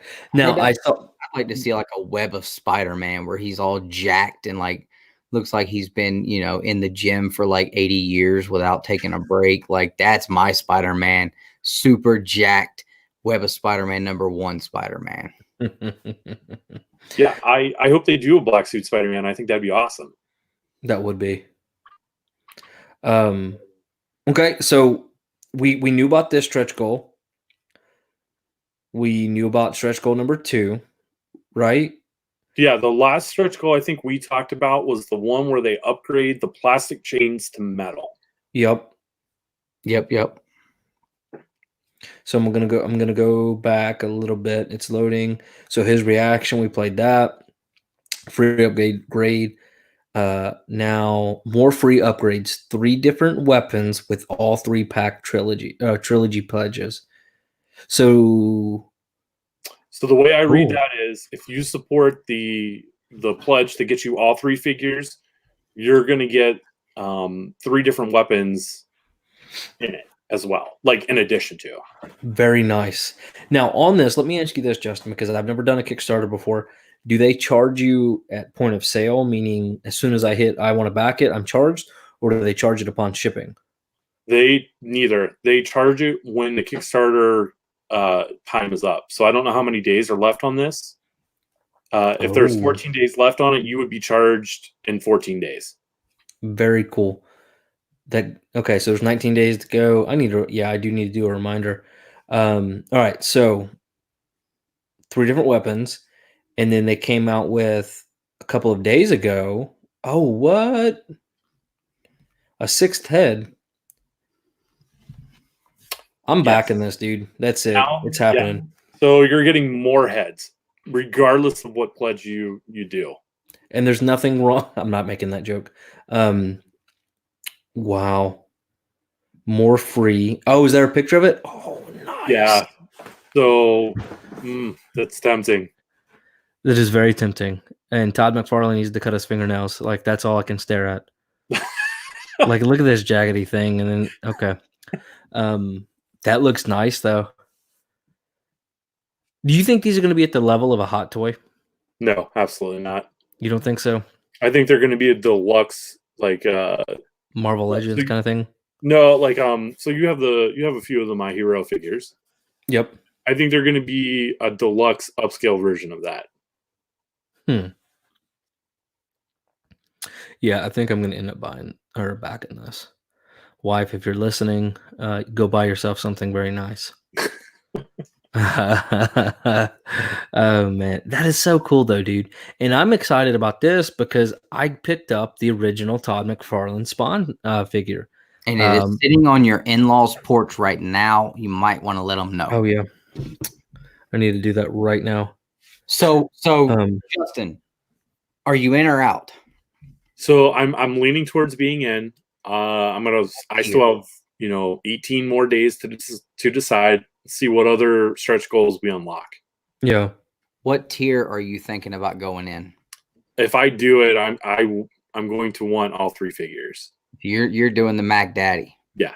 And I know that's what Nick's about to do. He can't stand it. He can't help it. He's going to do the big daddy, all everything. And I'm going to come over one day and be jealous and wish that I had, just like everything Nick does, where he jumps in on something early. And I'm like, dude, you're so dumb for doing this. Like, why are you buying this? Why are you getting in on this now? This makes no sense.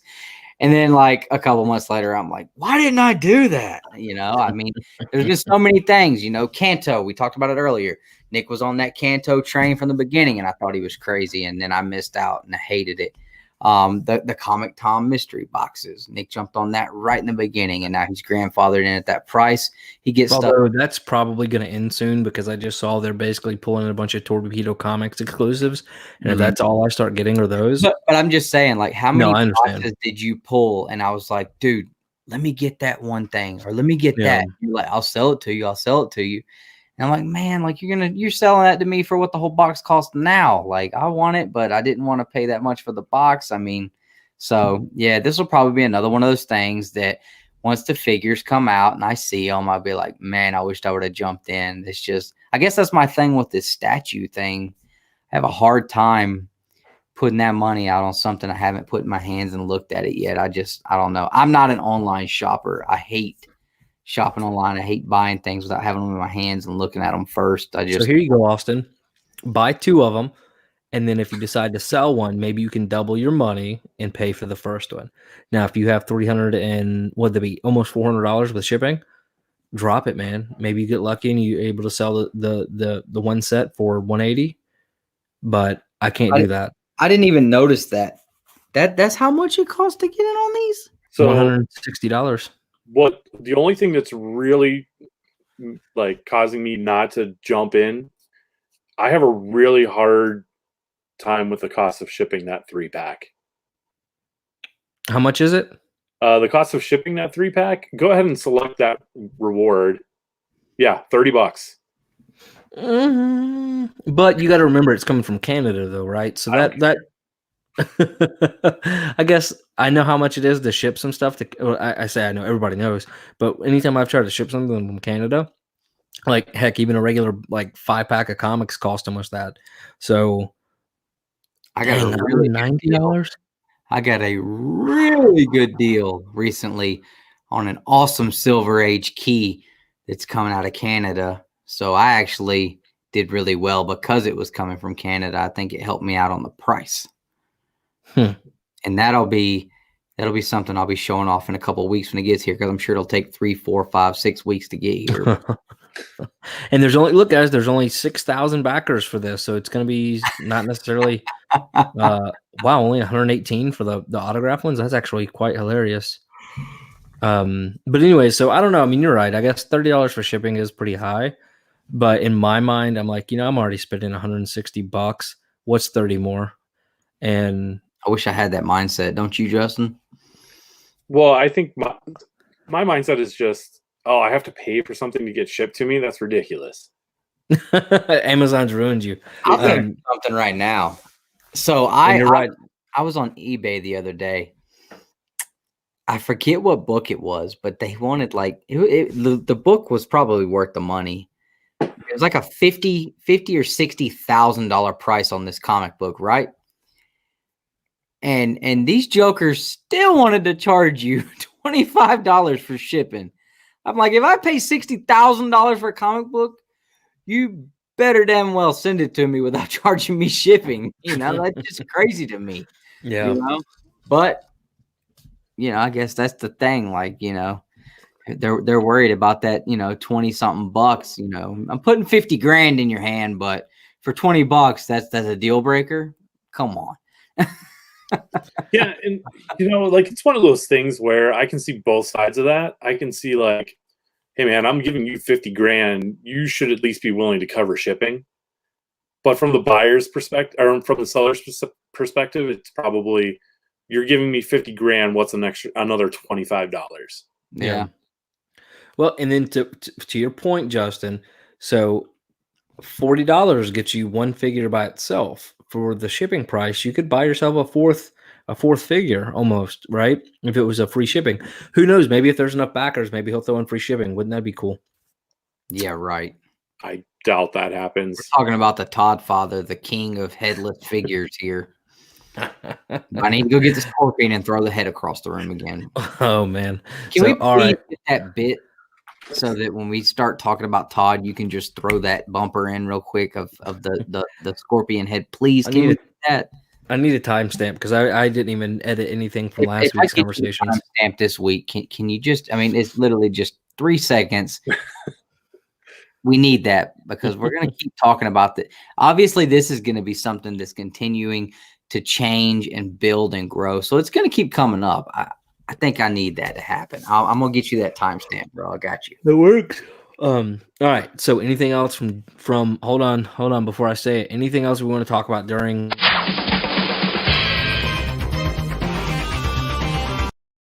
I'll be honest with you. I probably like your little intro bumper there more than I do the one I made for our channel.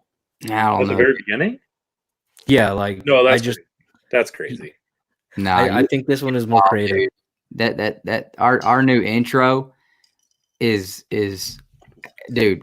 Our intro is top notch, dude. There's nobody with an intro in the game right now better than our new one. You killed it with that one.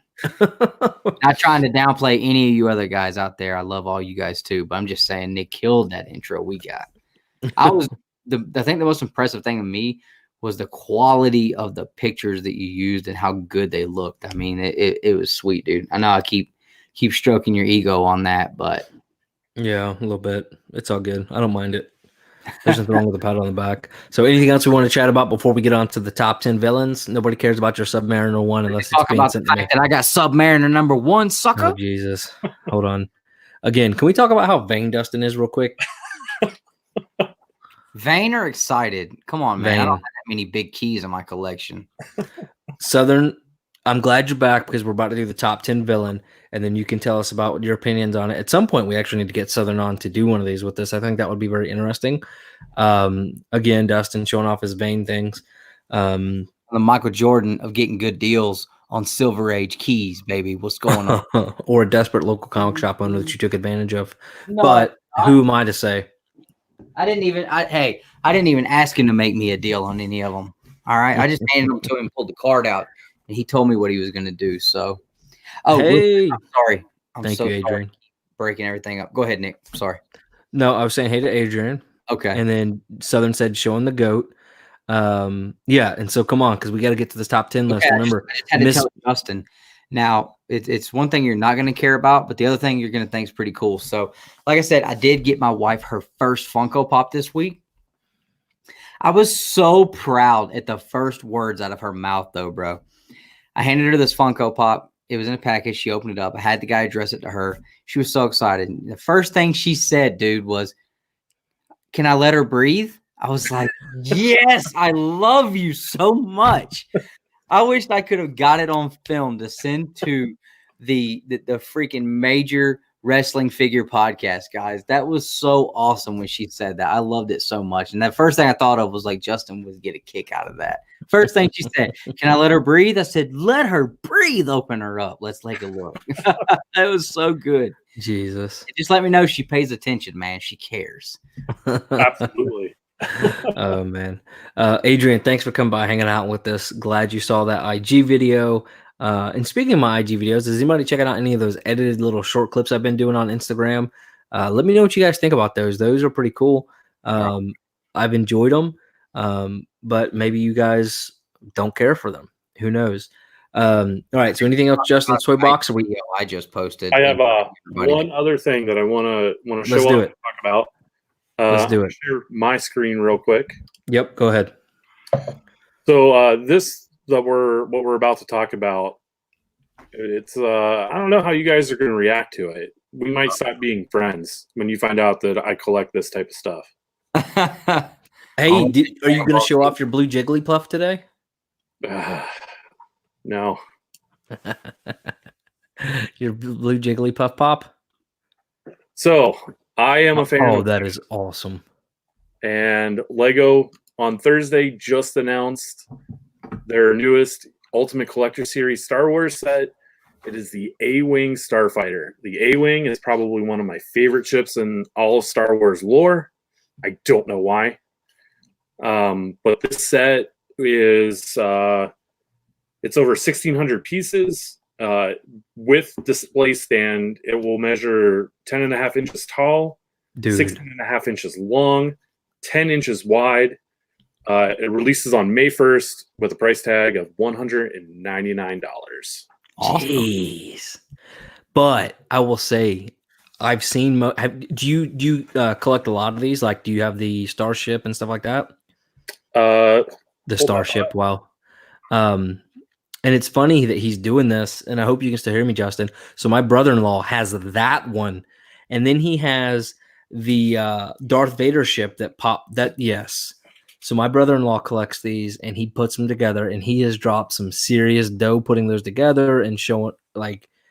And it is the coolest thing every time I've been over there and I go into his bedroom, because he has the massive ship, and then they have lasers that shoot and you can see inside the ship. And then he has the Death Star, and he actually dropped the Death Star one day, knocked it off his shelf. And I wasn't there, but from what everybody told me, he freaked out. So those things are incredible. And I grew up doing a lot of the Legos things. So that stuff gets me super excited. Metal models too. Yeah, I've done some of the metal models. I got those over here. But Legos, dude, that's awesome. I was looking at the Lego sets today for my 4-year-old. I didn't see anything that looked like it would be something that me and him could do together that he would, be able to do yet. But I'm sure as he gets older, because we play with blocks all the time, as he gets older, I'm sure we're going to jump into some of those Lego kits, but it won't be Star Wars. I definitely won't be doing any Crybaby Luke Skywalker, anythings. So all of those buildings behind me on those shelves, awesome. Those are all Lego sets. Awesome. Yeah, I love those things. And that's something, see, I got to quit hanging out with you because I'm going to start buying those now. and yeah, the Star Destroyer is huge. He has his on basically like a bookshelf, and it takes up the whole thing. So it's really, really cool. And amazing the detail you get out of some Legos. You know what I mean? Kylo Ren's boat. That one's really cool. Or ship, sorry. Oh my God. What's going on, Double A? It's a boat. To be fair, I didn't want to exclude Dustin on this, so I have a set here that I haven't built yet, but I thought it might be something you'd be more interested in. Okay, what's up? So I got this for Christmas. I haven't built it yet. Oh, right on, dude. So I'm excited to get this because I like to build the cars also. Yeah. I've always thought it would be cool because one of my coworkers, he's a big Legos guy. Like he likes to collect the original Legos, but he does do the big Lego models, and I've always thought it was super cool. And yeah, I mean, look at that Volkswagen, man, that is awesome, and it's got really cool boards on top. That's really cool. They've got an event out here by me called Cruise the Coop, and it's a Volkswagen meetup, and people bring their buses and old Volkswagens out and all that stuff. It's really cool. So that's neat. Oh man, Double A Comics. That Joker got me on the hook for another book this week, but I'm super pumped to get it in. It'll be on next week's What Did I Get This Week? It was so funny. I was looking at the comments and I almost said, "Yeah, I want it," but I know you did. That's why I jumped on it so quick. So that'll be a book that'll come to you here in a few. It's going on Chaos. We're about to do the top 10 villains, so stick around so you can argue with us, you and Southern Comic Geek. So you can get mad at us. Yeah. There was somebody, I think it might have been Chaos. He's like, I was listening to you guys, and I was like banging my head against the wall because how stupid y'all are. Not sounded, but like the argument. Said he wanted to punch us in the face. Oh, yeah. Oh, man. But whatever. It's cool. I'll punch him back. That's right. X-Men villains. So, all right, guys. So that, I think, anything else for this segment? Nope. No, that was a good one. I like that. Yeah. Sprinkle on a little news. That's right.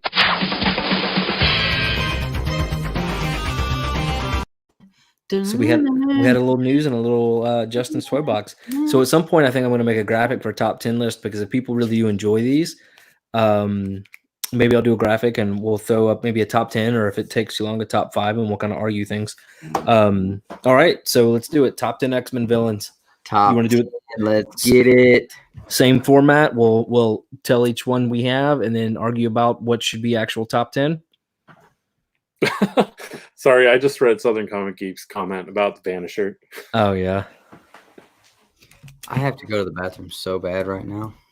No, dude, you got to quit ruining these things. Last week you're eating egg rolls. This week you're just going to get up and go to the bathroom. We're here to entertain people and create a great... I'm going to hold it. You better. And we're going to make this really go another 4 hours on purpose. I'm going to hold it for the brotherhood out there. Hashtag, we are not a cult yet. I'm trying to find a pin. Where did my pin go? Oh, well, we'll use... While you find it, can I go real quick? Nope, we're going. All right. Top 10, number 10 on your list. Justin, you go first. Justin? All right, so I cheated and made an honorable mention again. I made an honorable mention for number 1. So you mean wouldn't that just be number 2? Number 1. Oh, so so my honorable mention at number 11, and this is probably going to get me a lot of flack. Omega Red. Whoa. Hold on. He's not on the list? No, remember last week I said that I could think of 15 villains that were better than him? Remember last week when I kept removing I'm a man of my word. Saying things that don't make sense? I'm just kidding, dude. But no, you're crazy for not having him on the list, for real. I'm a man of my word. Red hot toy, dude? Say that again? Would you buy an Omega Red hot toy? Yeah, I would buy one. Okay. All right. Let's drop Mystique at 10 so we can fit Mojo. Oh, Jesus. This is an outrage. All right. So I think maybe we should just do this as a solo series, just like randomly. We'll just all get on here for an hour because we're already an hour and 40 in. And I know Miss Birch is going to be upset with Justin if we are on here all night again. So technically, she didn't tell me not to be up late tonight. And my wife's already in bed, so let's do it. I may have to take a bathroom break around number 3 or 4 or maybe 7, but hey, we'll keep rolling. Oh man, this guy put Wolverine number 10 this Friday. Hey, there's nothing wrong with having a good reputation. All right, so you remembered I put Wolverine at number 10. That's the point. That is very fair. But he ended up at number 1. As a consensus list, yes. You know what is so funny is the fact that people do remember that. I think that's fantastic. You're making an impact, Justin. Now when they open up that next Mad Cave Studios book, they're going to say, Justin Birch, that's that sumbee that put Wolverine at number 10 on his top X-Men list. Or worse, they won't pick it up just because I did that. Nah, I don't think that. All right, so we have your honorable mention at Omega Red. Anybody else have an honorable mention? I do not. Not till number 1. Well, I take that back. So technically, I did not put, spoiler, Magneto on my list. I do have him in asterisk as the number 1 if we were not use him as like an anti-hero. But I think last week we put him on because he's kind of an anti-hero kind of thing. So I'm fine with wherever he lists, but I did, in fact, keep him off mine. So... All right, so who's your number 10, Justin? Number 10, I have Sebastian Shaw. That's a good one. Okay. Dustin, what about you? I had Nimrod. Okay. And then for mine is actually Onslaught. So the... Whoa. You had Onslaught all the way at number 10? Yeah, I thought of 9 other ones I liked a little more. Nimrod right there, baby. That's the Justin strategy right there. That's right. I did have Onslaught at one point at 4, and then the more I started doing my research and stuff and kind of like just thinking about this, he dropped down to 10. Nimrod first cover appearance. That's it. Just flipped over my table, Nick. Listen, hey, again, I'm not the expert here. Justin and Dustin, I will defer to, but don't worry, Adrian. I got you, bro. I got it. What's going on, Tosh? Tosh 5.0. So is Nimrod separate from the Sentinels? Yes, he is. Okay, and then let me ask you guys, what about Master Mold? Is Master Mold going to be considered separate from the Sentinels? No, not in my opinion. I cheated when you guys see my number 9. I'm just putting that out there now. All right, so who are we going to come up with number 10? Obviously, Onslaught's going to be higher on Dustin's list. Is he higher on your list, Justin? I don't have Onslaught on my list at all. Okay. What about Justin? What'd you pick? What are we doing here? I'm stirring the pot. That's my job. So Sebastian was one that I almost had at 9, and I ended up knocking him out. Dustin, who did you put? At 9? Nimrod? No, at 10 still. 10, We're still at 10. 10 is Nimrod for me. But see, I have the Sentinels and things like that higher. Nimrod is separate. Nimrod is separate from the Sentinels, though. So how are we going to do this? This is weird. We don't have an agreement whatsoever. Move on to number 9 and then figure it out from there. Okay, chat. Who do we put at number 9? Shaw or Nimrod? Number 10. Number 10. Shaw or Nimrod, chat. We're going to leave it up to you. That's a good point. Dude, I got to. What? So sorry. I got to, though. Well, hurry up. It's about to explode. And next time, you're not allowed to have any drinks on the channel. So bad influence all the way around. Nimrod does not count as a Sentinel, though, because Sentinels are also on my list.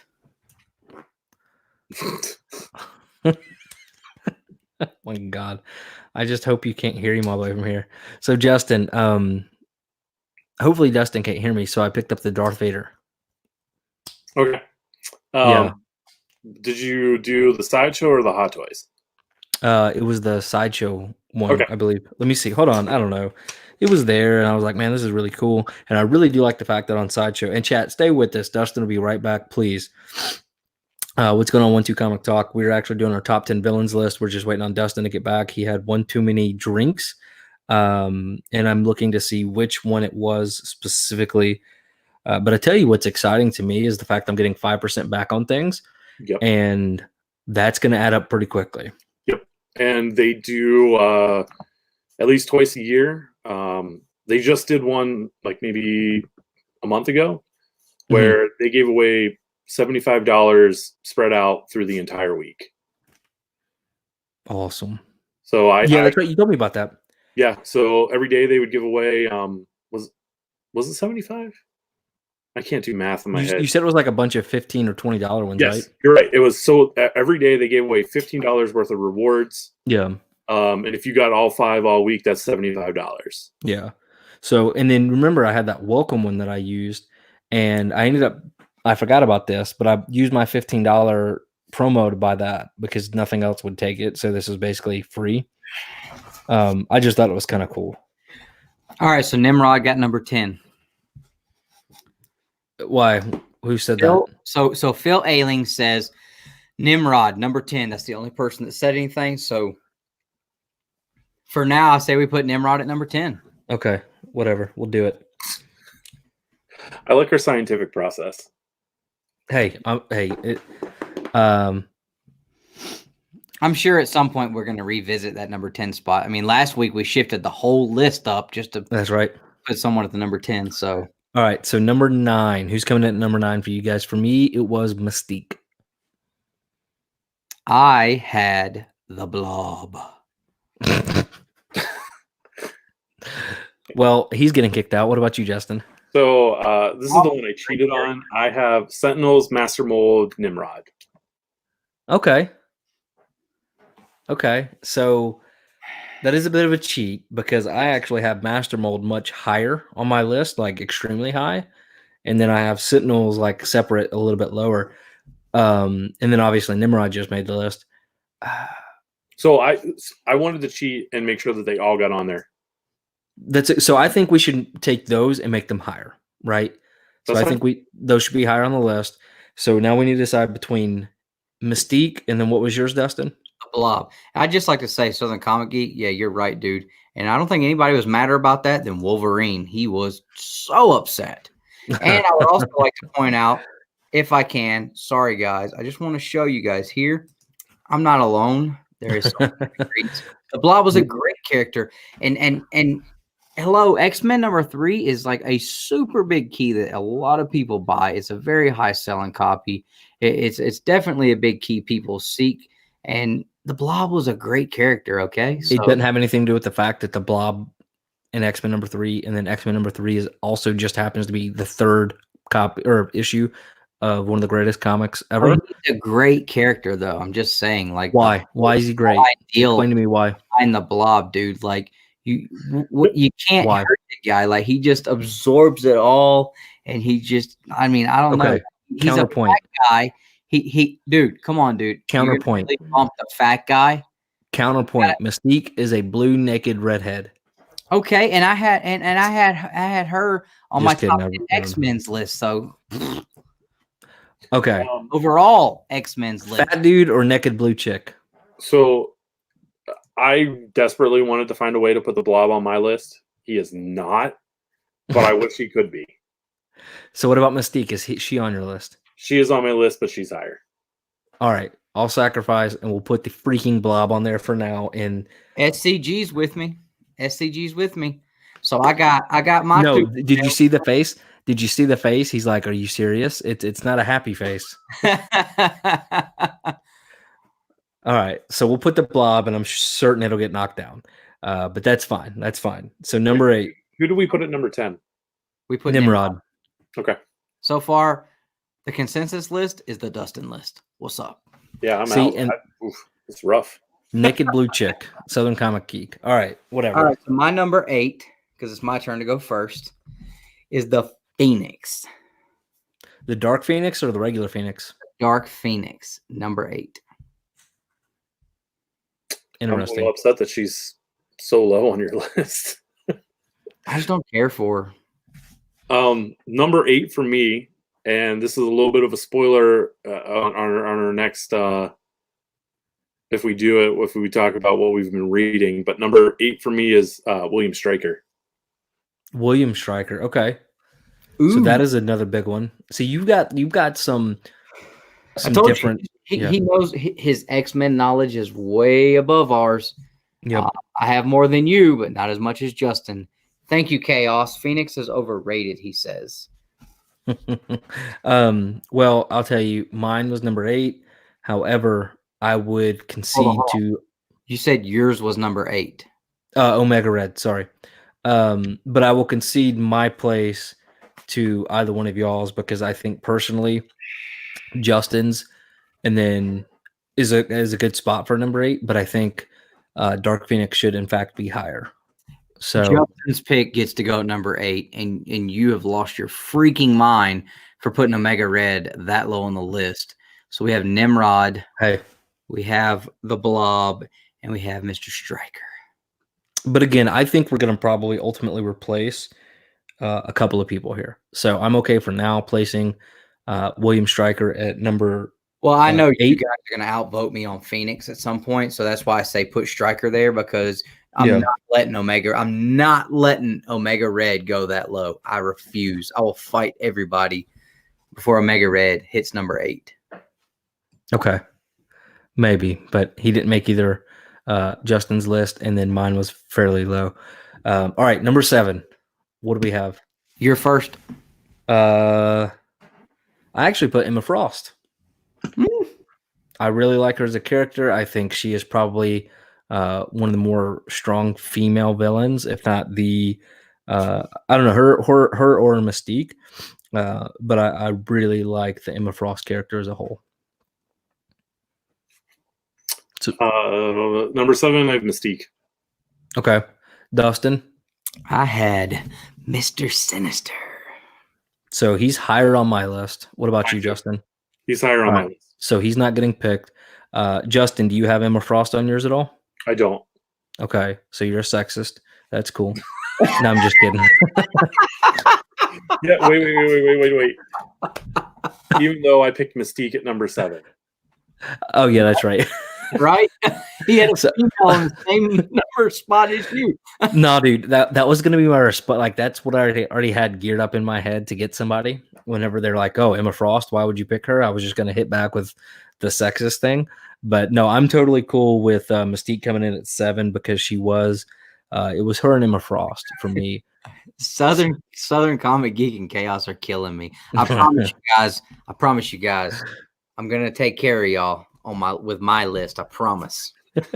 At this point, I just enjoy making Southern Comic Geek and Chaos lose their freaking minds. I think Southern Comic Geek right now is literally like slinging books all over the house.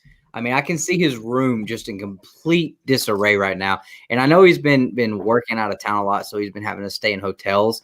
And I just really hope that he's thinking about that's going to go on your company credit card, bro. So just right now, like beds are being flipped upside down, tossed out windows. Well, let me ask you this, Dustin. Do you have Mystique on your list?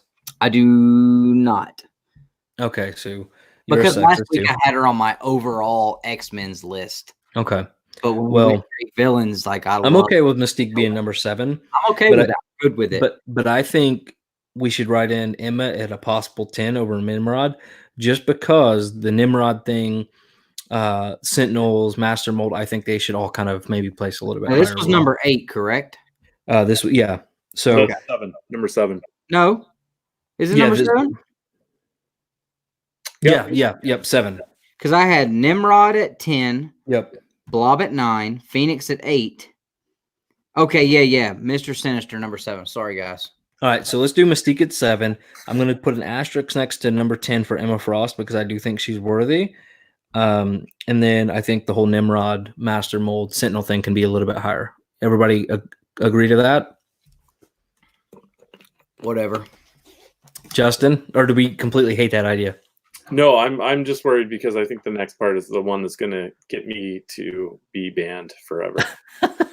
No, dude, this is great, right? This is perfect. This is what, whenever Dustin and I started this channel, we're like, people are going to love it because if he says Wolverine,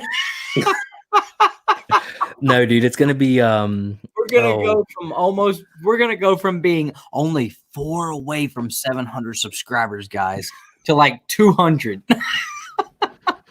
So speaking of which, if you have if anybody out there has, not hit that subscribe button or a couple of extra email addresses they want to subscribe on, I don't care. Tell your friends, go jump on your mama's computer, whatever you got to do, guys. We're 4 away. We're trying to get there. I think it's at 3 now, but anyway, so we digress and we will get back on topic. So Mysterio at number 7, and then number 6. I'm excited about my number 6 pick, but I don't believe it is my turn to go first. Is it Justin's? It is. Can I go last on this one? Nope. Sure. You know what? Yeah, we'll let you go last because I'm so pumped. He's gonna change as soon as we say something. So at number 6, I got the Mad Russian Machine Omega Red at number 6. Nobody cares. Southern does. I actually went with Juggernaut. Juggernaut's higher on my list. Juggernaut's higher on my list by not much. Okay, so what did you pick for 6? Sabretooth. Carefully. Sabretooth. You know what's funny is I didn't put him on my list at all.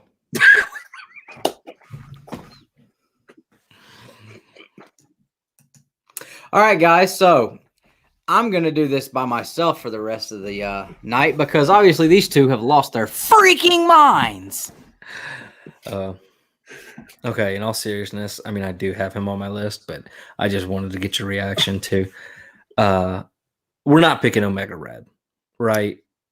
It's not going to happen. Yes. Dude, Omega Red is hitting this list or I'm leaving and going to bed. Then we got to replace him with a Blob or something. Dude, I can't put Omega Red at 9. Who do we have so far? What's the list look like?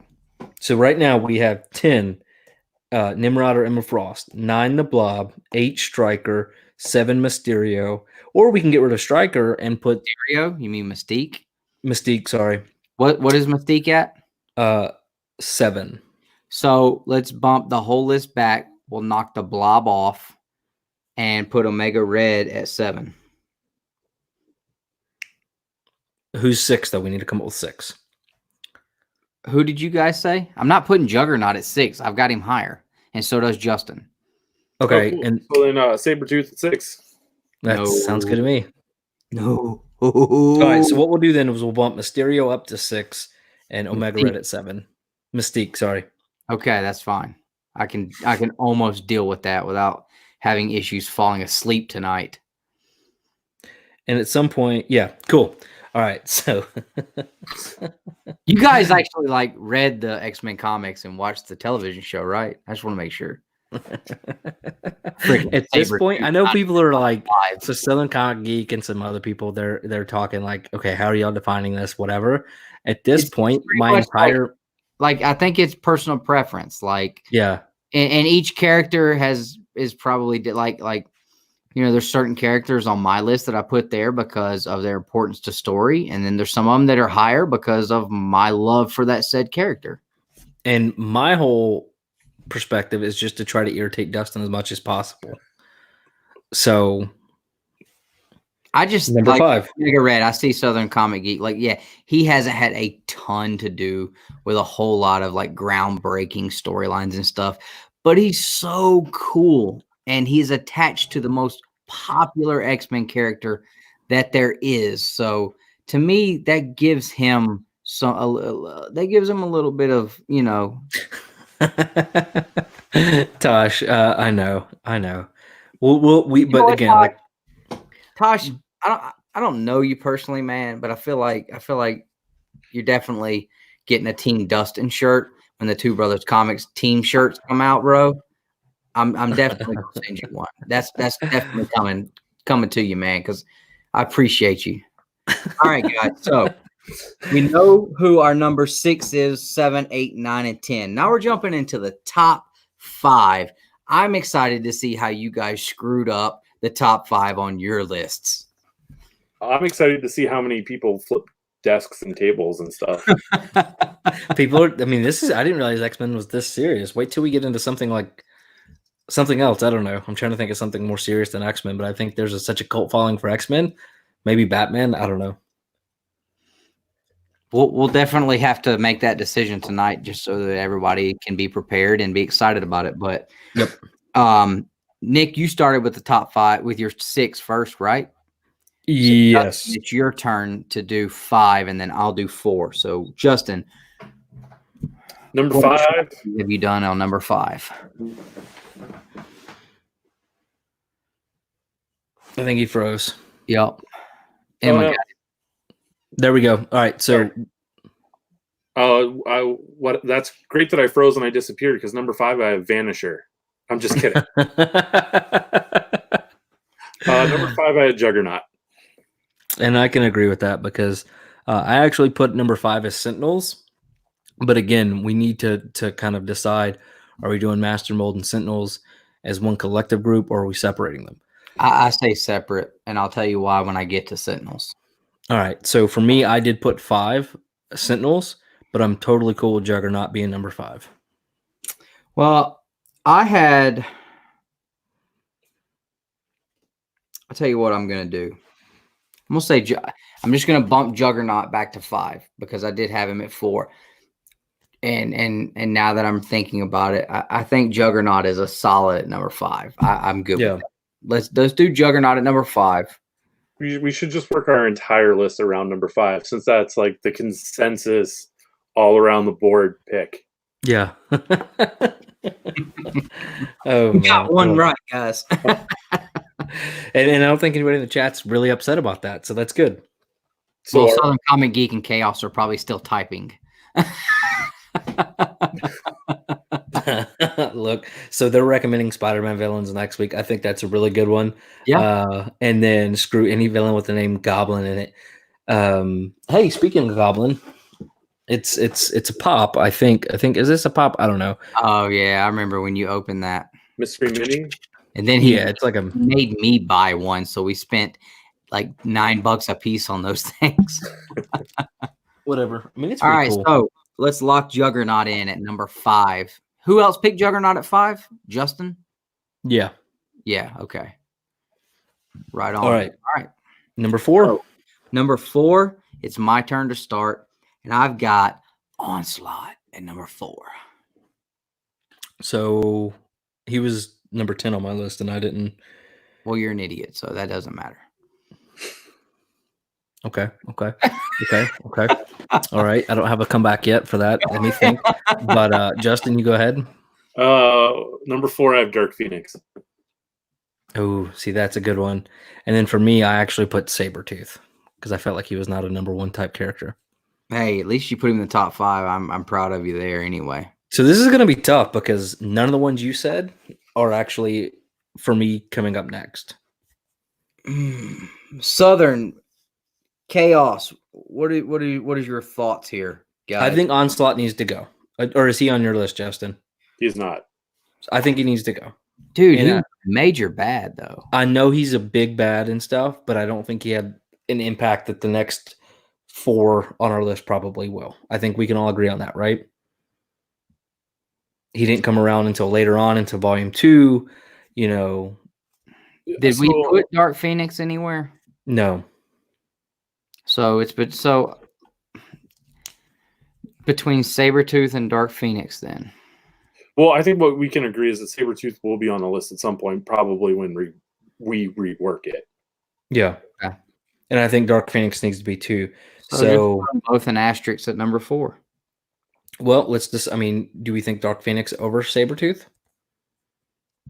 Or Sabretooth over Dark Phoenix? My thing is I think Sabretooth's been a much more long-lasting. I mean, Dark Phoenix had, a very shorter run. But, Sabretooth has been around forever, and he continues to, show up. I mean, he's still in comics now. He's continued. So we'll do Dark Phoenix at number 4 then. Okay. Right. All right. Right. So Nick, you start with number 3. I actually put Mr. Sinister. Okay. And I'll piggyback off of that. We're number 3. I have Mr. Sinister. Ooh. Well, at number 3, I put the Sentinels. And I put the Sentinels because they're used so much from the beginning of the series all the way through, even into the House and Power series. Yep. You see the Sentinels and all through the television series. The Sentinels were huge. In episode number 1, Days of Future Past, the Sentinels are there. And I'm not talking about Nimrod. I'm not talking about Master Mold. I'm talking about just the Sentinels themselves. They are always present. They have always had a huge impact and been a big part of the storylines, and multiple storylines at that. So that's why I wanted to separate them from the others. But I think we're going to have at number 3. So maybe we combine Nimrod, the Sentinels, and the Master Mold. I don't know, but I definitely think the Sentinels by themselves should have a high rated spot. So I would be more okay with bumping someone at this point and moving the list back to have Sinister and the Sentinels in a decent spot. Well, let's see what comes out of 2 and 1, and then we're probably going to be bumping some people. Okay, is what it sounded like, right? I can agree to that. And Adrian, exactly, man. I didn't even think about that. I mean, you look at the training room; it's always the Sentinels they're fighting out. So the simulators are always the Sentinels because those are they're to me they're almost like the putties for Power Rangers. Like they're always nobody cares about Power Rangers around. And I know nobody cares about Power Rangers. I'm just saying, like, that was the first thing that came to mind. So yeah, and guys, if you're new to watching us do this, because we're still new to doing it, the first one happened last week. Basically, what happened is we went top 10, and it was a bunch of argument. And then by the time we got to number 1, we basically reworked the entire list, and it turned out to be a pretty decent list there at the end. I think everybody kind of agreed on. So you're getting a lot of craziness right now, but stick around; it's going to turn out to be solid. So number 2. Are we supposed to do all the craziness off camera and have like a well thought out like? No, that's not entertaining. Maybe I'll turn it into like an edited, really nice. But I think people hopefully enjoy this on a late Saturday night, listening to people argue about X-Men villains. We got 2 on there for Team Dustin. Wait till these team shirts come out, guys. I can't wait to see people posting on Instagram whether they're Team Dustin or Team Nick. All right, so whose turn is it to pick first? Is it mine? I don't know. I think it's mine, which is great because I have my man, my dog, my favorite character ever. I got his first appearance. I got all of the mini-series. Okay, we get it, Sabretooth. Kinds of stuff, man. Big, nasty save, man. You can't get away from it. I'm telling you, he's got to be top 5. Sabretooth is just the nastiest, meanest, most savage villain of all time. Well, for me, I actually have Master Mold and the Sentinels and that kind of thing. So we got to figure out that. Now, Justin, what about you, number 2? Number 2, I have Apocalypse. Okay. Ooh. No. Not okay with that. And I'll tell you why. We're going to move on. Nick, you lose. Sabretooth is number 2. Let's go on to number 1. So I put Apocalypse. I put Apocalypse with an asterisk for Magneto. And the only reason I put an asterisk for Magneto is because, like we said last time, I don't feel like Magneto is actually a villain. I actually can understand his mindset. And I think Magneto is more of a hero. No, Chaos. It's not a list without Apocalypse, bro. Apocalypse is going to get number 1, bro, all day. I will not stand for Apocalypse to be less than number 1. But Magneto has been there from the beginning. He's always bumping heads with the X-Men. But the only reason why he's bumping heads with them is because they're following Charles Xavier. Charles Xavier should be number 1 for the big bad for the X-Men. All right. Magneto's got it right. He knows what they need to do. Okay. The humans they don't care about the mutants. They're not looking out for the mutants. Magneto is all about his people and taking care of his people. But I did have him an asterisk there because they did fight him all the time. But Apocalypse has to be number 1. And again, I put Magneto as an asterisk because I felt he was more of an anti-hero, and we kind of talked about that last week. But I'm totally cool with him being. But I did put Apocalypse as number 1. So Justin, was your number 1 Magneto? It was. I'm very predictable when it comes to that. Oh, I thought Justin said Apocalypse was number 1. Number 2. No. Number 2. Okay. So we're definitely putting Apocalypse at number 1 then, because can we all agree that Magneto is just, he's not really that. I don't want to put him on a villains list though, because I'm fine with him being a villain though. I mean, he is very villainous. Okay, what if we put Magneto at number 2?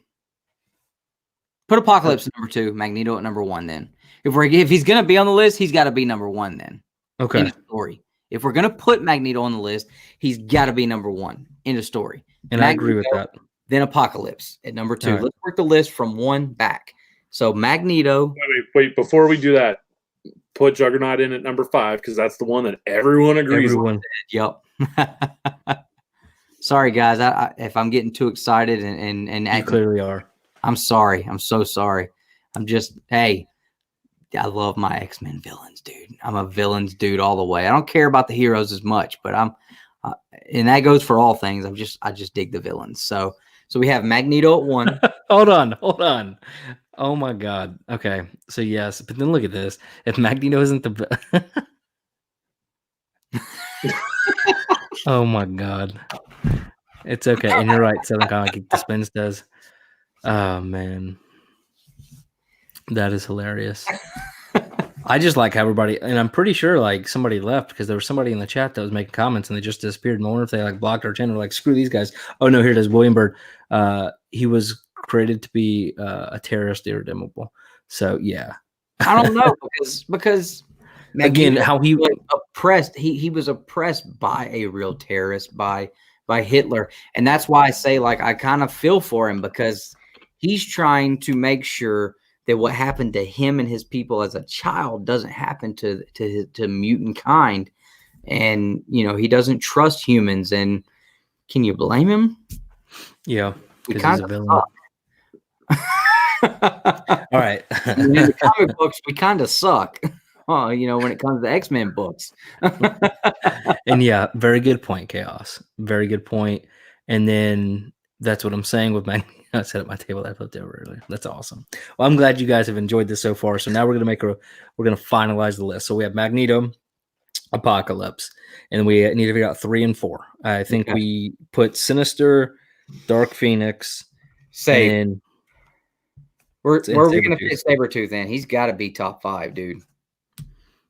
I don't. All probably right, so number 4. We got 1 and 2 and 5, right? Yep. So I think he needs to go in at 4, and then I think Sinister at 3. Yeah, but if you do that, then you're kicking Sentinels out of top 5. So Sabretooth has got to go. No, why can't Sinister go? Justin, you tell him. I mean, it's hard for me not to have Sinister in the top 5. So should Juggernaut go? I mean, is Juggernaut the one that needs to go? I'm the only one that loves him. I'll let him go out of the top 5, but he's got to be under 7. I would be okay with Sabretooth at 6. Okay. I didn't even think about the fact I only left one number when I said he's got to be under 7. You're an idiot. Oh, man. Okay. All right. So number 3 and 4. So then that leaves us Sinister and Sentinels. Sentinels, I think, go 3. Sinister, number 4. So when we say Sentinels, are we just saying Sentinels, or are we including Sentinels, Master Mold, Nimrod? I think we need in my mind, I think we're going to have to include them because if you don't, then I think it may be a collective. Okay, we can throw the other 2 in with the Sentinels, but just know that we're mainly talking about the Sentinels. You're so stuck on it. Like, just because in my mind, like, you don't see the other 2 as much. But as long as they go at number 3, I don't care. Okay. All right, so we have Sentinels, Master Mold. At 4, Justin? What's that? Are you okay with Sinister at 4? Yeah, I'm fine with that. Okay. Hey, I'm just saying, Chaos. Bam. Good on there, Spider. I don't think Chaos has ever taken my side on anything, ever. I think Chaos literally wakes up in the morning thinking of ways he can take jabs at me, but the man is taking my side here. Sabretooth. Hold on. Not on Justin's list. No, he was number 10 on my list. Number 10. Oh, number 10. Sorry. Number 10. I thought he was an honorable mention. All right. So that's funny. All right. So now we need to figure out. So we have Sabretooth, Sinister. We need to figure out what to do with Dark Phoenix because she was actually at number 4 at one point. Right, we have 1 through 6, right? Yep. So it's Magneto, Apocalypse, Sentinels, Master Mold, that whole thing. Then Sinister, then Juggernaut, then Sabretooth. Now we need to figure out 7, 8, 9, 10. Well, did y'all kick Omega Red completely out, or do we have him still as a possibility? He's fairly low. So who do we have to fill 7, 8, 9, 10? So we need Dark Phoenix, we need Mystique, Stryker, Blob, Nimrod, which he's gone now. And then I put you guys want Onslaught on there at some point, don't you?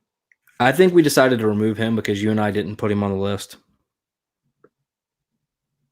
I thought for sure there was going to be a pen or something flipped. All right, so He's taking this so serious. all right, so if we're looking at Onslaught, Phoenix, Blob, Striker, and Red, that's what we're looking at, right? Phoenix. So Blob, can we Striker. at least agree that Phoenix and Mystique should be on the list somewhere? I agree. Okay. So that's All 2. right.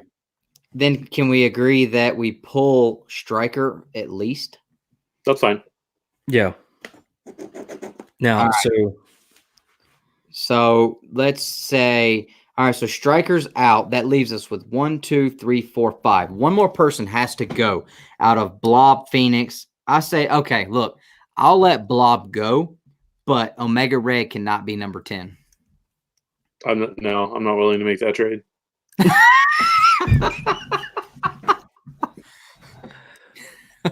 So you say Omega Red's not that big of a character, though, dude. So you guys want Omega Red out? I see more merit to having Blob than I do Omega Red. Okay. Dustin's whole life is being shattered right now. You can see it. His whole high is coming down. Sabretooth end up? I'm sorry? Where 6. Is 6? Yeah. You said less than 7, and we did 1 through 5, so 6. Clearly, you've had Omega Red slip the list if we can move Sabretooth into the top 5. No. No. You can't negotiate. This isn't a negotiation. Like, Jesus. And Southern Comic Geek's just over here throwing out people that should be on our list and why we suck. Like Tom Cassidy was one that I was really interested in. All right. I wanted to put Cassandra Nova on the list. I really did. I just couldn't think of a way to do it. Yeah. All right. So we Strife. Honestly, I'd if I can't. Damn. His whole life is ruined right now. I hope you guys. I mean, I can't have Sabretooth in the top 5. Omega Red doesn't even get to make the list. Like, I'm almost. I don't understand your obsession with Omega Red. He's a cool character. That's it. What has he done? He's crap, dude. Last week you sold him that he's the rapist. Blah blah. I'm like, dude, come on, you can't be selling him as a rapist and cool. That wasn't the sell, dude. I'm a big mark for him, dude. He's such a cool and interesting character, man. But can we point out the fact that you also think Power Rangers is enjoyable, and so your credibility is pretty low? And you like little Japanese guys that have absolutely little Japanese guys, an eyeball and crazy hair because they don't own combs. So leave me alone, bro. Come on, Dragon Ball Z is a international and global sensation. Well, that is much more popular than Power Rangers. So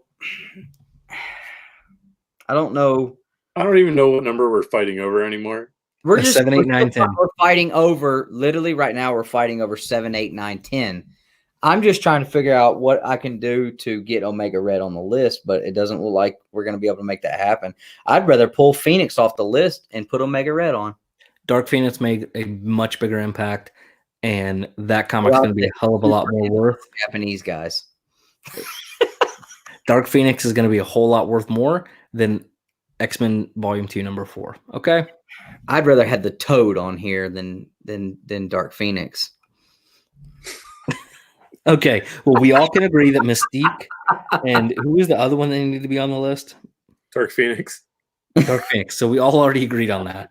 I mean, I don't, but I'm out of the vote because I got out. That's right. This is not a dictatorship, and Justin is probably the most well-rounded X-Men person we have.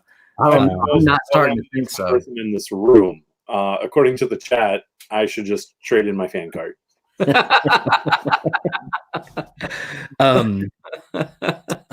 So all that to say, I think Justin's vote should count more. So I'll go with his judgment. 7. You get to pick, Justin. So what are we considering overall? Like Dawn, Phoenix, Blob, Mystique, and Omega Red.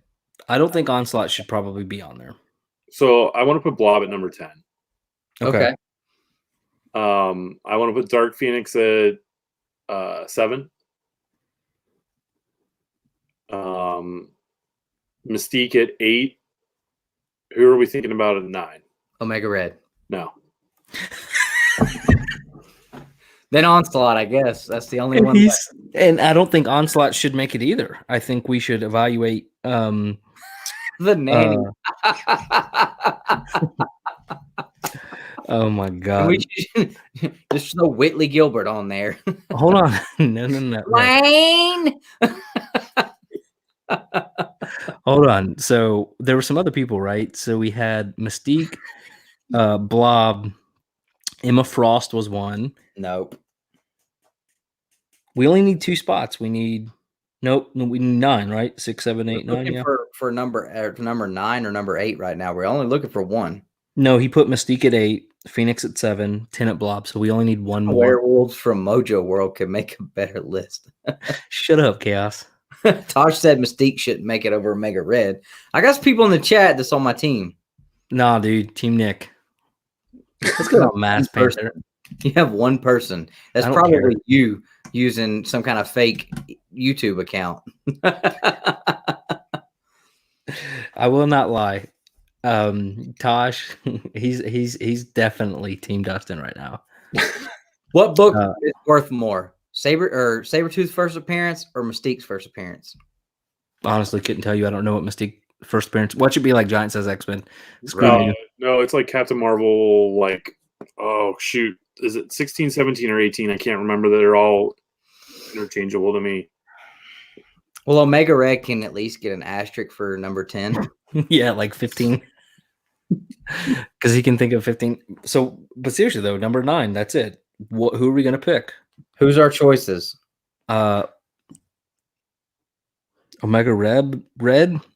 I mean, it's literally like you guys told me it was Onslaught, Phoenix, Blob, Red, Striker, Phoenix, and Mystique. We pulled Striker off. Phoenix is on the list. Mystique is on the list. The Blob is on the list. The only people left is Onslaught and Red. To be fair, I'm doing whatever I can right now to keep Omega Red off the list. So we're going with the Vanisher. That was literally Vanisher number 9. Top 50 raw books. How about we do this? Why don't we change it up a little bit? Why don't we let the chat go? Okay, whoever you guys put in the comments is number 9. We'll pick. As long as it's not Omega Red. So be serious about this, guys, and I'll try my best to pick the Batman list is going to be great. Chaos. Oh yeah, I think we'll do Spider-Man and we'll do that. So and then we're going to do Batman. And then after that, it should be Avengers. I see 2 Omega Reds. I think we would really fight over Avengers. 9 should be Mystique. Well, right now it's at 8. Mystique's at 8. So I have 2 votes for Omega Red for number 9. Mystique at 9. So who should be 8 then? Because right now we already have Mystique at 8. Yep. So I guess what we should be asking is, who should it be? Should it be Onslaught or Omega Red or someone else who makes the top 10? Yep, yeah. So one of those 3. Onslaught, Omega Red, or if you guys can come up with another person that should be on there. Now, if we did it your way, Dustin, where we didn't include the Sentinels with Master Mold and Nimrod, Omega Red doesn't stand a chance. I don't know. I don't know. I like Nimrod a lot, but I don't know. I just really like Omega Red. I just think he's such a different character. So, but you cannot. This is what I need you to do. I need you to explain eloquently why, other than I think he's cool. Give me something like the powers he has. What powers? What are his powers? So my thing is like the ability for him to release the pheromones, like to destroy you. He doesn't even have to touch you. Okay, so he's a rapist. Yeah. Okay. Cool. So he's just gonna go spaghetti fingers and then.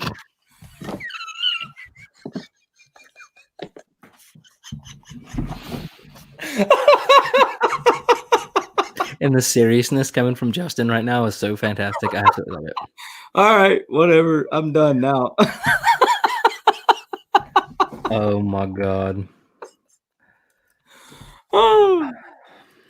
Well, that basically made my life. I don't know. We could put the Toad on there. Look, we've been fighting about this for like. Or we can put Archangel. I don't care. Let's go to Newsarama. Let's see what they have to say, because I feel like we still are only getting Omega Red answers. And while we should probably just, I've said Toad a couple times, SCG, but I did like your dad joke. all right. Uh oh. Look at that. There's another Boyden on here saying Omega Red. I've seen more votes for Omega Red than I've seen anything else. Just saying. That's guys. awesome, dude. So, Well, Jay Boyden, make sure you subscribe to us. How many people are might not picking Omega Red because they generally like Omega Red, and how many people are picking Omega Red just to spite me? Oh no, it's not to spite you. You got to understand, these people will do what they can to spite me because they think it's because they know how I get. Hellfire Club or Hellfire Club. Oh, man, that would be a good cheat right there. Yep. Sentinels, see, by themselves. And then ads. So theirs was Magneto and Apocalypse at 1 and 2. We got that right. We got the Sentinels at number 3 right. Let's see what Comic Vine has to say. Dark Beast would be a pretty cool one. I'd put Dark Beast in there. That's a good solid top 10. There we go. Over Omega Red. How many people are still with us? Don't leave yet, guys. 3 there. Who's that? Mastermind, Mystique. Oh, they did him dirty. Sabretooth. William Stryker, I think he's he's pretty dang. Wait, whoa. Random at number 10? Yeah. That's insane. I don't know, dude. Toad's at 11. Y'all thought I was crazy for saying Toad. Toad was cool. Omega Red's 16. Nobody even likes him. Look at that. They thought of 15 better villains than Omega Red. Literally. Fine. Put Stryker in there at 9. I don't care. The Blob. Wait, did we pull the Blob off completely? No, he's number 10. Oh, okay. Put Stryker at 10, put the Blob at number 9. Call it done. You're so upset. Tomorrow he's gonna be crying. He's like, dude, blah, blah, blah. So Dark Beast. All right. So Dark Beast is somebody I didn't think about. I think we should either do Dark Beast or Stryker. Take off Stryker and put Dark Beast at 10. Put Blob at 9. I'm fine with that. Because I'm good with that. Look, some people have left because they're tired of hearing you cry. He says I've lurked in the shadows since day 1. Hell yeah, right on, man. Hey, we appreciate that, Jay Boyden. Really do appreciate that. And I know you and Josh both, man. Tosh, sorry, not Josh. Very early on, so we do appreciate all that. So who did we decide at 9? Blob. And then Dark Beast at 10? Yep. The fact that we have Blob on here is cracking me up, but whatever. Well, that you have no say. We could have done Emma Frost. I think she would have been a good one. We shouldn't have done Emma Frost.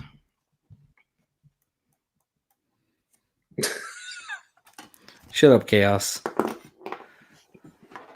Justin actually has read all of them, or some of them, more than most of us.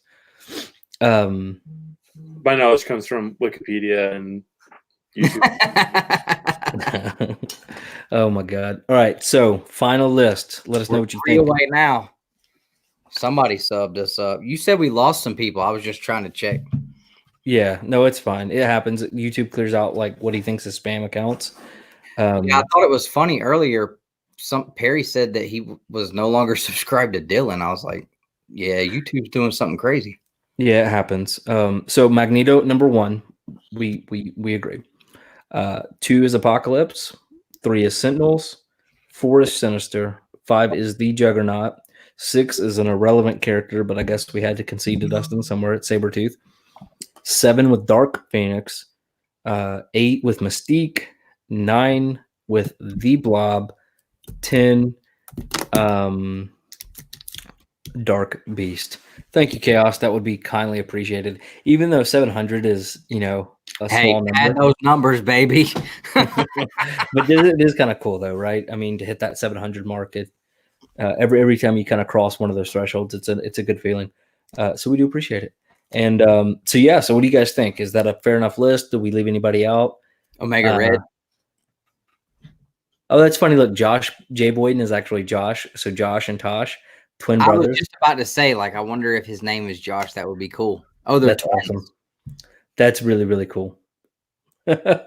So everybody can not concede, but do we all agree? Are we happy with that list? Happy? No. Will I allow it? Sure. Do you understand at least? I'll allow it. He's really stuck on Omega Red. Yes, and I'm doing it on purpose now.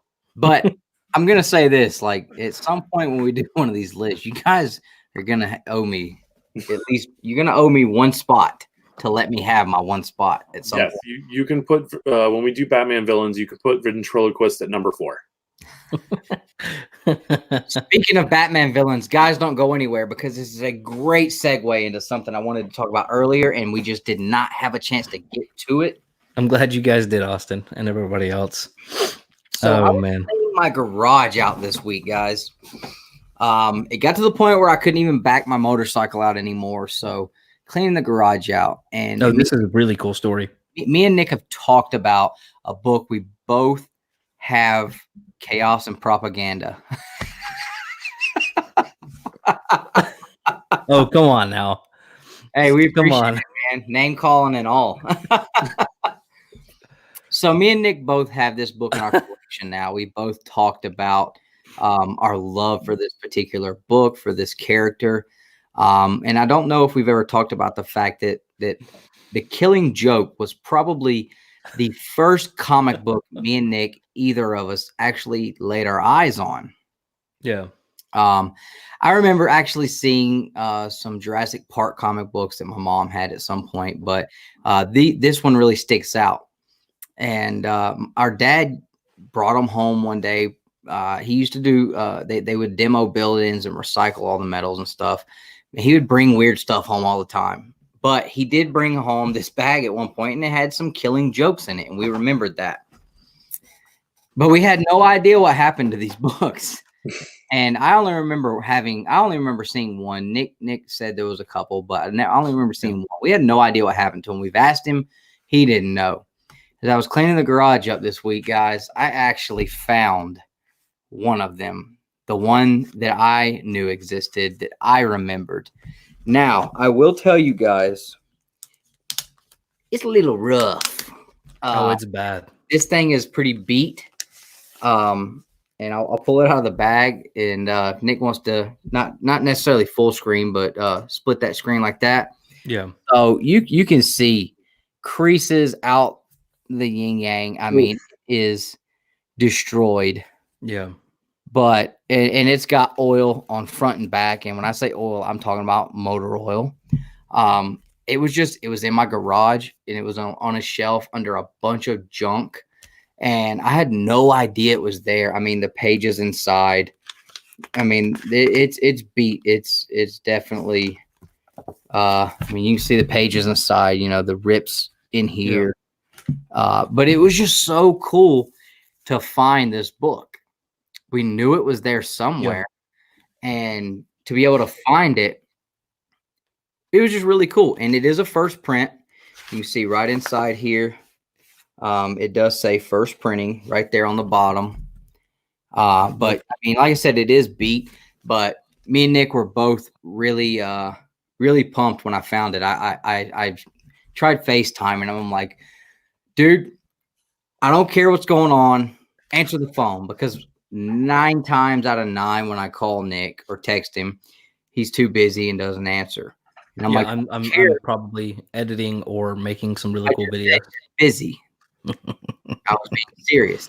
And I told him, I said, dude, I don't care what you're doing. Answer the phone, because I didn't want to move it. I wanted to leave it right where I found it. So he finally calls me back on Snapchat FaceTime. Joker's in the shower.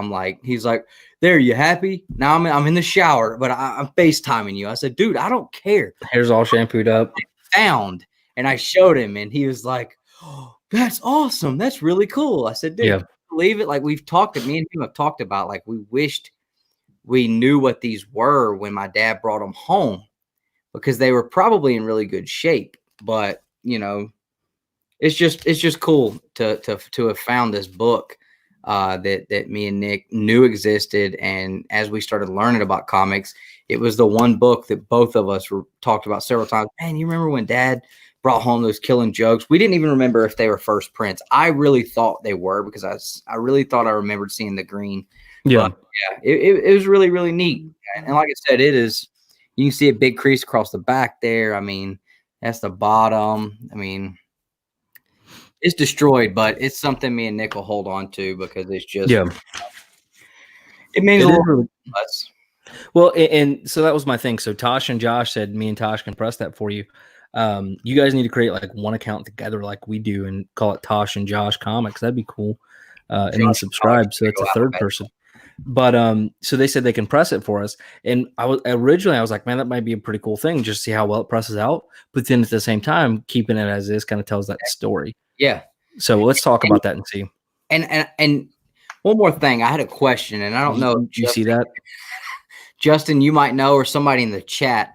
And this could have been something that was done, you know, after the printing fact or whatever, or maybe as secondary sales, but it has a barcode sticker there on the front. That is a sticker. I don't know if that would, you know, if probably came from a comic shop.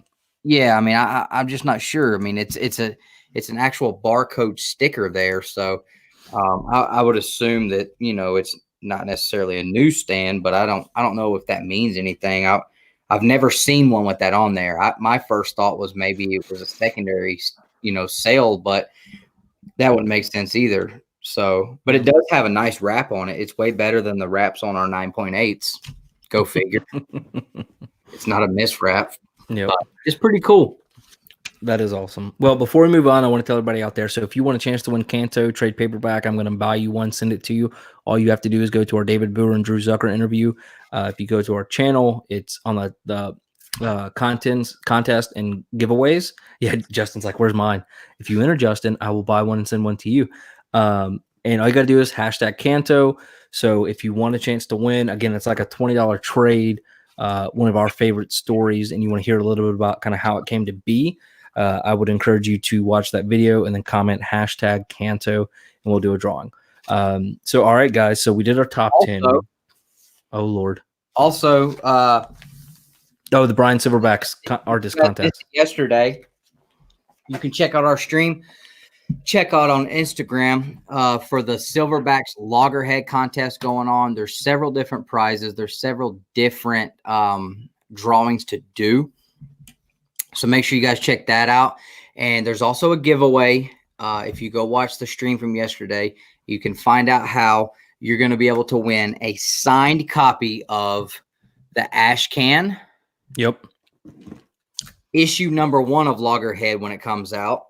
And year 0.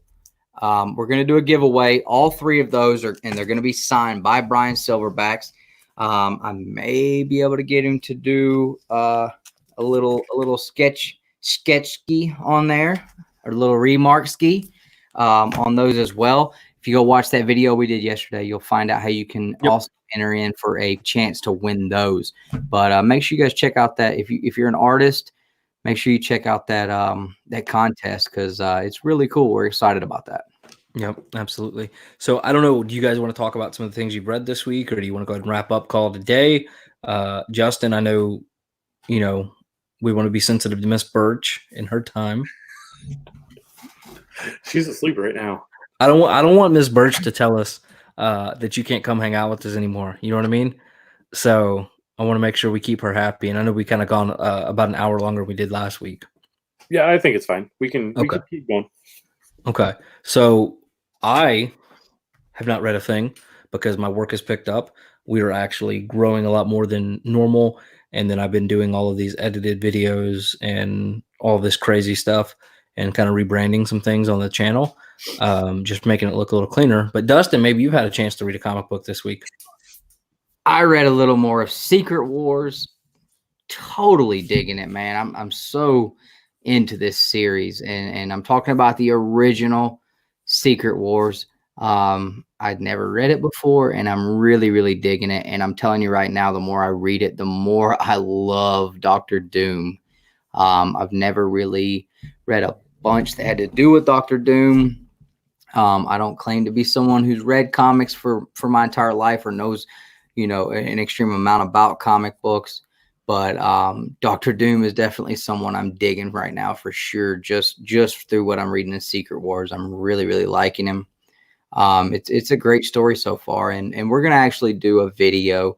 We're starting a new review series, so I don't want to go too much on it. But Secret Wars has definitely been really cool. Definitely am beginning to understand and see why it's been one of those that's talked about so much, kind of like the Dark Knight series, which I'm also reading that one as well. I haven't picked it up in a minute, but those are both stories that I'm reading right now. Just trying to go back and read some of these series and these books and stories that I feel like are huge in the history of comic books. So I feel like if it's something I'm going to be a part of, I need to know the history and be able to have that knowledge of these cornerstones, I guess, in the hobby. So what about you, Justin? What are some things you've read? So my problem is that I'll start a trade, put a bookmark in it, and then just kind of move on to another trade. So this is what I've got bookmarks in so far. This one, I kind of hinted at it earlier. Ooh. God Loves, Man Kills. I haven't finished it. I'm almost there. I'm enjoying it so far. I wish this was a first printing, but it's a fifth. But I'm going to look for a first printing when conventions start back up. Yeah. So that's one thing. Another thing I'm reading, I had an artist reach out to me about possibly doing some work. He had mentioned a book that he had worked on previously, so I picked it up to check out his work. Also, I believe that people are more inclined to hire me if I buy the book. My light fell. I was like, what was that? From my ceiling, and I'm pretty sure my wife's going to kill me because that is going to certainly wake up my daughter. There's the text message. Sorry, y'all. Go ahead. The book is called "Shot to All to Hell." Oh, that looks cool. It's like a historical. I can't think of the word. It's a retelling of the Jesse James gang failed bank robbery and. Oh, that is really cool. So it's very the art's really good. It's very historically accurate. Like they put a lot of research into it. Those are some of my favorite ones whenever they're able to do stuff like that. Yeah. So I'm reading that. She's still asleep. Good. Oh, the TMNTs. Yes, this is Deluxe number 2. Master Splinter. See it right there. Yep. Did you get the ones with the bookmark in it, the ribbon? Oh. No, this one doesn't. But some of the Transformer ones that I have. I think there was a thing where like the ribbon hardcovers are more difficult to find on the TMNTs. Oh, really? Yeah, I think that's kind of one of the weird nuances with that. But those covers on those the covers on the hardcovers there, on across in the spine, kind of what it's gorgeous. Mm-hmm. Yeah, I really, really dig this.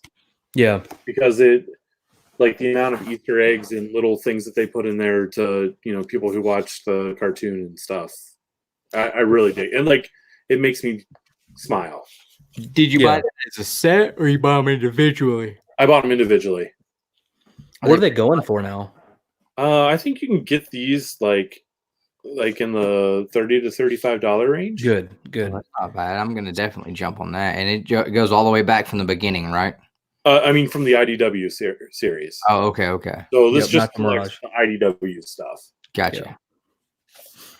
See, I've still got to get Saga 2, Saga 3, and then Berserk 2 and 4, or 3 and 4. So I got like another $120 I got to spend. Wait, which ones do you have to get? Saga 2 and then Saga 3 and then Berserk 3 and 4. Those are kind of the big hardcovers I want. And I say big, I mean they're only $30 a piece. But then I got to finish up my Venom and Spider-Man omnibus run I'm trying to do. And then the last one, Nice, you did it. No, it's not the omnibus. It's okay. So I'm reading through this. I love it. Absolutely love it. Some of those old X-Men books are humorous to me, the way that they were written. Yeah, Professor X is a jerk. Yeah.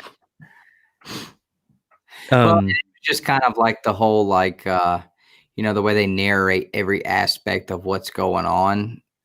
Mm-hmm. Cyclops walks into the room, and then Cyclops buttered his toast, and then Cyclops looked at Jean, and then he rebuttered his toast, and then he ate his toast. It's just, it's cool to see, the way that it's changed over the years and how much different the writing is now. But, going back and reading that kind of stuff, like it's really cool. Yeah. And I just want to, if I ever get to the point where I'm buying an X-Men, 1 or 2 or 3 or whatever, I'd be so scared to read those. 100%.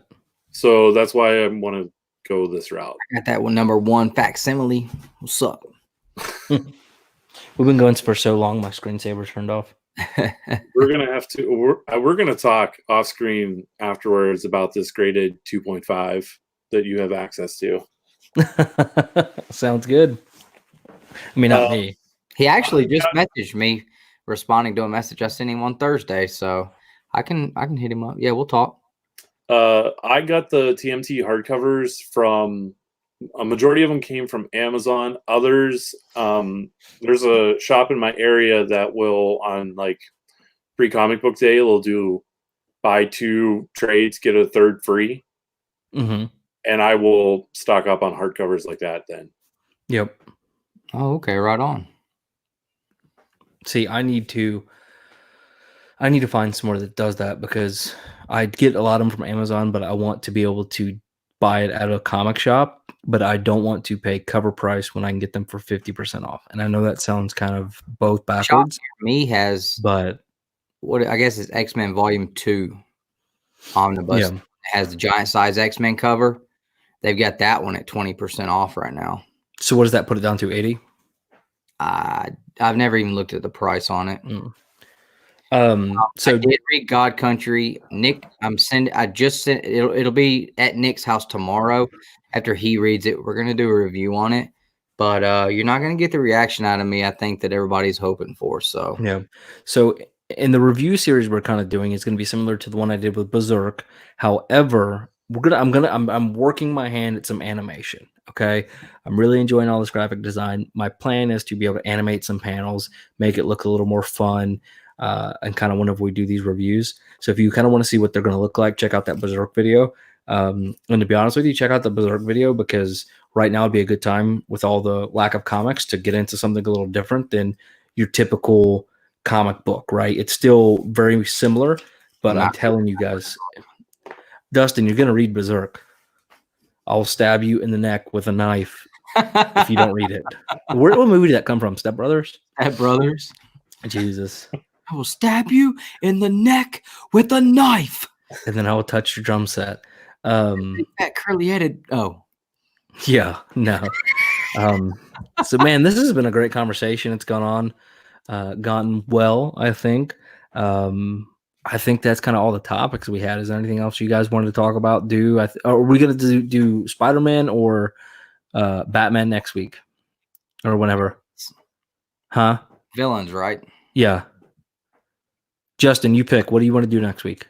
If you want to come back. Let's do. You know what? Let's change it up. We've done Marvel for the past 2 weeks. Let's do Batman villains. Batman villains. All right, top 10. Schwarzenegger. So I mean, that's still one. You know what? Maybe we should do Spider-Man, because Batman will be too easy. We're all gonna have Joker at number 1. I wasn't, but oh no, dude! I'm putting Punchline number 1. Y'all crazy. I was gonna do Scarecrow because he's my favorite, but you're an idiot. I swear to God, you're an idiot. Sometimes I dig it. Like Scarecrow from the Arkham Asylum video game. He was crazy scary, dude. You cracked me up. All right, so you heard it. So I think so. You want to do Spider-Man then? Yeah, let's do Spider-Man. Okay, so we'll do Spider-Man villains. Picking We'll something I don't know a whole lot about, so that's going to be interesting. Masked Panthers. So Tosh and Josh Boyden said that they do some pressing. I've never used them personally, but maybe you can reach out to them. However, if you message me on Instagram at Two Brothers Comics, I do have a local presser that I've used that I do have confidence in. And then if you want to do, so message me and I can send you that man's contact information. He does really well. He's insured. He is an actual lawyer, so he does have a bankroll behind him, on top of insurance. So you're not sending it to somebody, just randomly out of their basement or whatever. We have a book with him right now, don't we? We have several books. So I have my Fantastic Four Annual 6 about my that. Yeah. So hopefully it'll work. Ryan's here. Ryan, don't leave, bro. Everybody stick around for a minute because I'm going to do a recap. All right. And then Josh, so Batman villains are better than Spider-Man villains all day and twice on Sunday. Penguin Ascents Down is number 1, though. And yes, Adrian, he does. And I can give you guys his Facebook page if you message me on IG. The guy that actually runs our local ComiKon, he sends all his books to this guy as well. He's hooked up with our local comic shop. So he's locally very well respected, and he's done some seriously expensive books. I mean, Giant Says X-Men #1, some really low print X-Men, some low print Batman. So message me on IG and I'll get that out. If I don't respond tonight, it's because my wife is probably killing me for almost waking up the baby. Where were we going with all of that? Because that was all kind of crazy. I just wanted to show everybody one more. Oh, hell. So this week I picked up the Captain America Annual #8 newsstand edition with that iconic Wolverine cap fight there on the front cover. Not going to apologize for the glare because I just don't care. It is such an awesome book. Proud to have it back in my collection. I did have it before, but hey, sometimes you got to let things go and see if they come back. And if they do, then they're yours. And if they don't, they never were. Hold on real quick. So Masked Panther, if you're not on IG and you're not on Twitter and you're not on Facebook, because we are on all of those too, but if you're not on those, do me a favor, comment on this video afterwards or one of our other ones and just say, hey, will you give me the guy's name? And I will drop the email on the link, Nick. Yeah, I'll put an email there for him. Okay. Or you can email me at nick@twobrotherscomics.com. Or Dustin at twobrotherscomics. Yeah. Depends on whose team you're on. Yep. All right. Also, I did pick up the Jack Kirby fist cover. Captain America 6.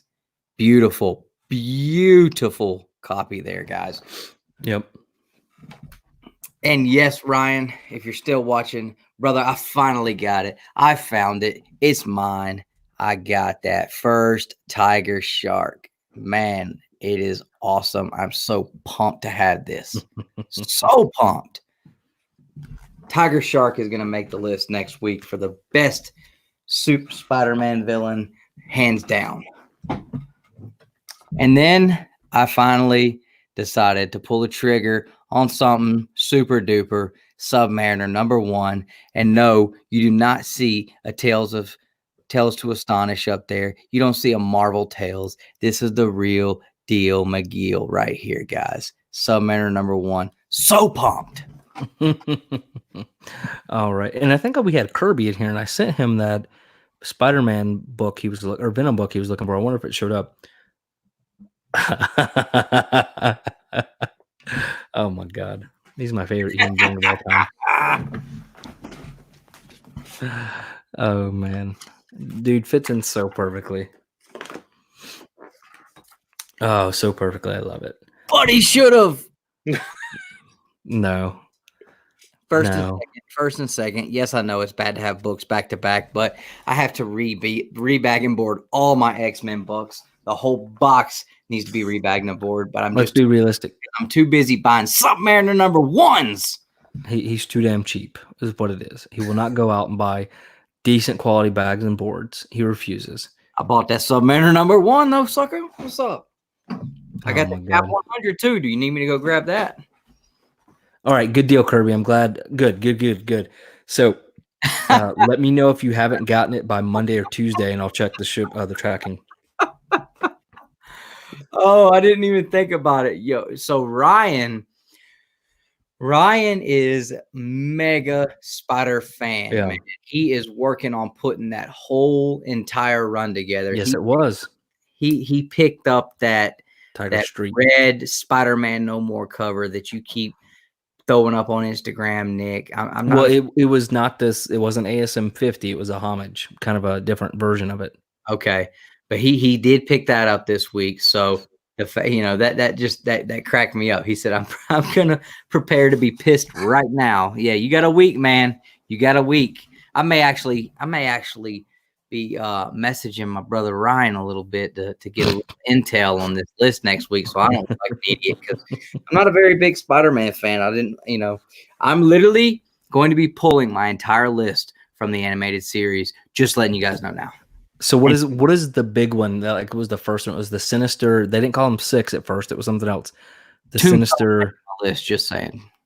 What was it? Just no, but they didn't call him the Sinister Six in the first season. It was something else. Oh, Sinister Syndicate? Syndicate, something like that. Yeah, it was because they formed. I'm like, oh, there's the Sinister Six, and then they go, no, that's not. It was Sinister Syndicate or something crazy. So yes, on the Comic Geek, Comics and Death Metal. That's our buddy Ryan. He's putting together that ASM run. And no, I'm not going to put Penguin on there, but Tombstone will make my list. I'm just saying right now, Paste Pete will make my list. Who? Paste Pete. Oh my god! All right, there you go. I don't blame you. Gotta make some deals in there, so you can hit up Southern Comic Geek. He's a good dude. He always packs well. He hooked me up with some books, and that last one that I owe you is either on the way or about to be on the way. Southern Comic Geek. No, it's already been shipped, so he should have it soon. That for you. That absolutely broke my heart to let that one go, but definitely was pumped to get those Durango. So that you got it came in a nice miler too, Southern Comic Geek. Oh yeah. I hated that I accidentally I didn't realize whenever I sent him all those other ones. He said that the first Old Man Logan wasn't a part of the deal, and I sent it to him anyway. And I was like, "Oh man!" I didn't read it well, but it's all good. I'm happy with the books I got, so it's all good. Well, all right, guys. Anything else you want to chat about? I'm sleepy. Yeah, it's about 12:30 your time. I had a great time tonight. I mean, it was fun. This is definitely something I've enjoyed having Justin on here too. It breaks up the monotony of just me and Nick griping at each other. Now we have Nick and Justin both jumping on me, which makes for great television or YouTube time. So, I definitely enjoy it. You fit in well with us, and you get what we're doing here, man. So it's good, because I think a lot of other people would probably be running scared. So we've got Team Dustin, Team Nick, and I want to throw in a third option. F that guy who put Wolverine at number 10. No. Team Spaghetti Fingers. Oh my god, I love that. Was so definitely the highlight of the night for sure. Shut you down so hard and so quick. I know. I was just like, all right, I quit. Oh, all right. Yeah, guys. Man. Thank you guys so much. We've got some really cool stuff coming out.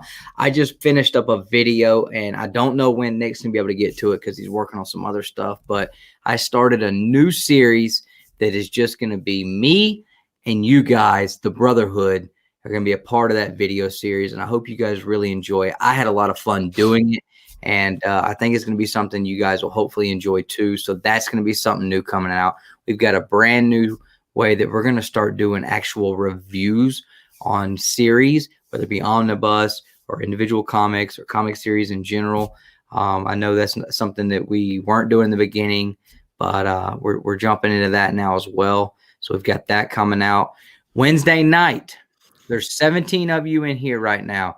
Wednesday night, we are going to be burning comic books, guys. It's not what you think, but it is what you think, but it's not. and it's going to be so awesome. So make sure when you guys see the live stream for Wednesday pop up in the playlist that you go hit that reminder button. I promise you guys you don't want to miss it. Nick, do they want to miss it? Is it going to be awesome? I would encourage you not to. It is going to be awesome. And it's not going to be anything to be disrespectful to comic books. So I don't want people to go and unsubscribe. Oh, these bastards are burning comic books. Guys, I'm telling you, trust me, this is me. All right. I had Omega Red on the X-Men list. Trust me. It's going to be awesome. Why would anybody trust that? And then real quick, because I'm not Dustin and I'm fairly quick at talking, let me send this to you guys for free. All you got to do is make a comment and watch a little bit of a video. Okay. And then enter a comic artist contest if you do that.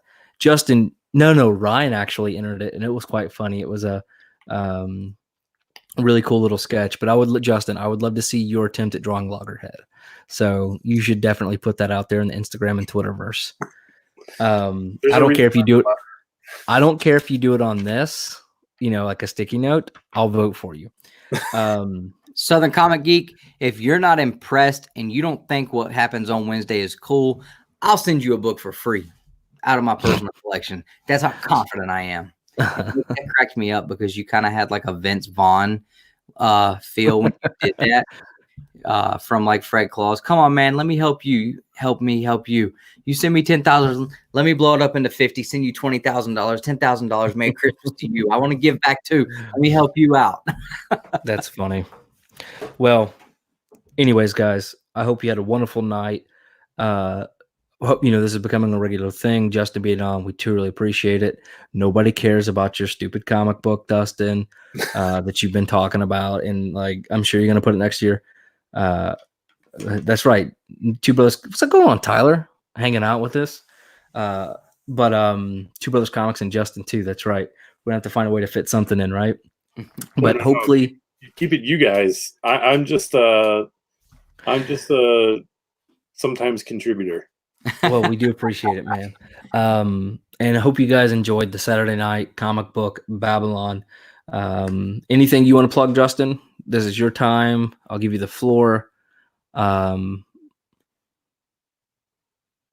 thought you were frozen. Okay. I can't think of anything I worked on this week that I'm at the point where it can be plugged. That's okay. But you're working. That's good.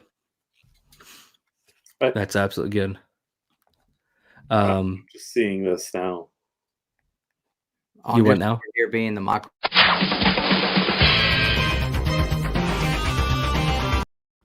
I love it. All right, guys. Well, you know what it is. We do appreciate it. As always, collect your way. Collect your way. And Justin with the finger guns. And watch this, guys. I'm going to hit you with the intro for the outro with the outro. Ready?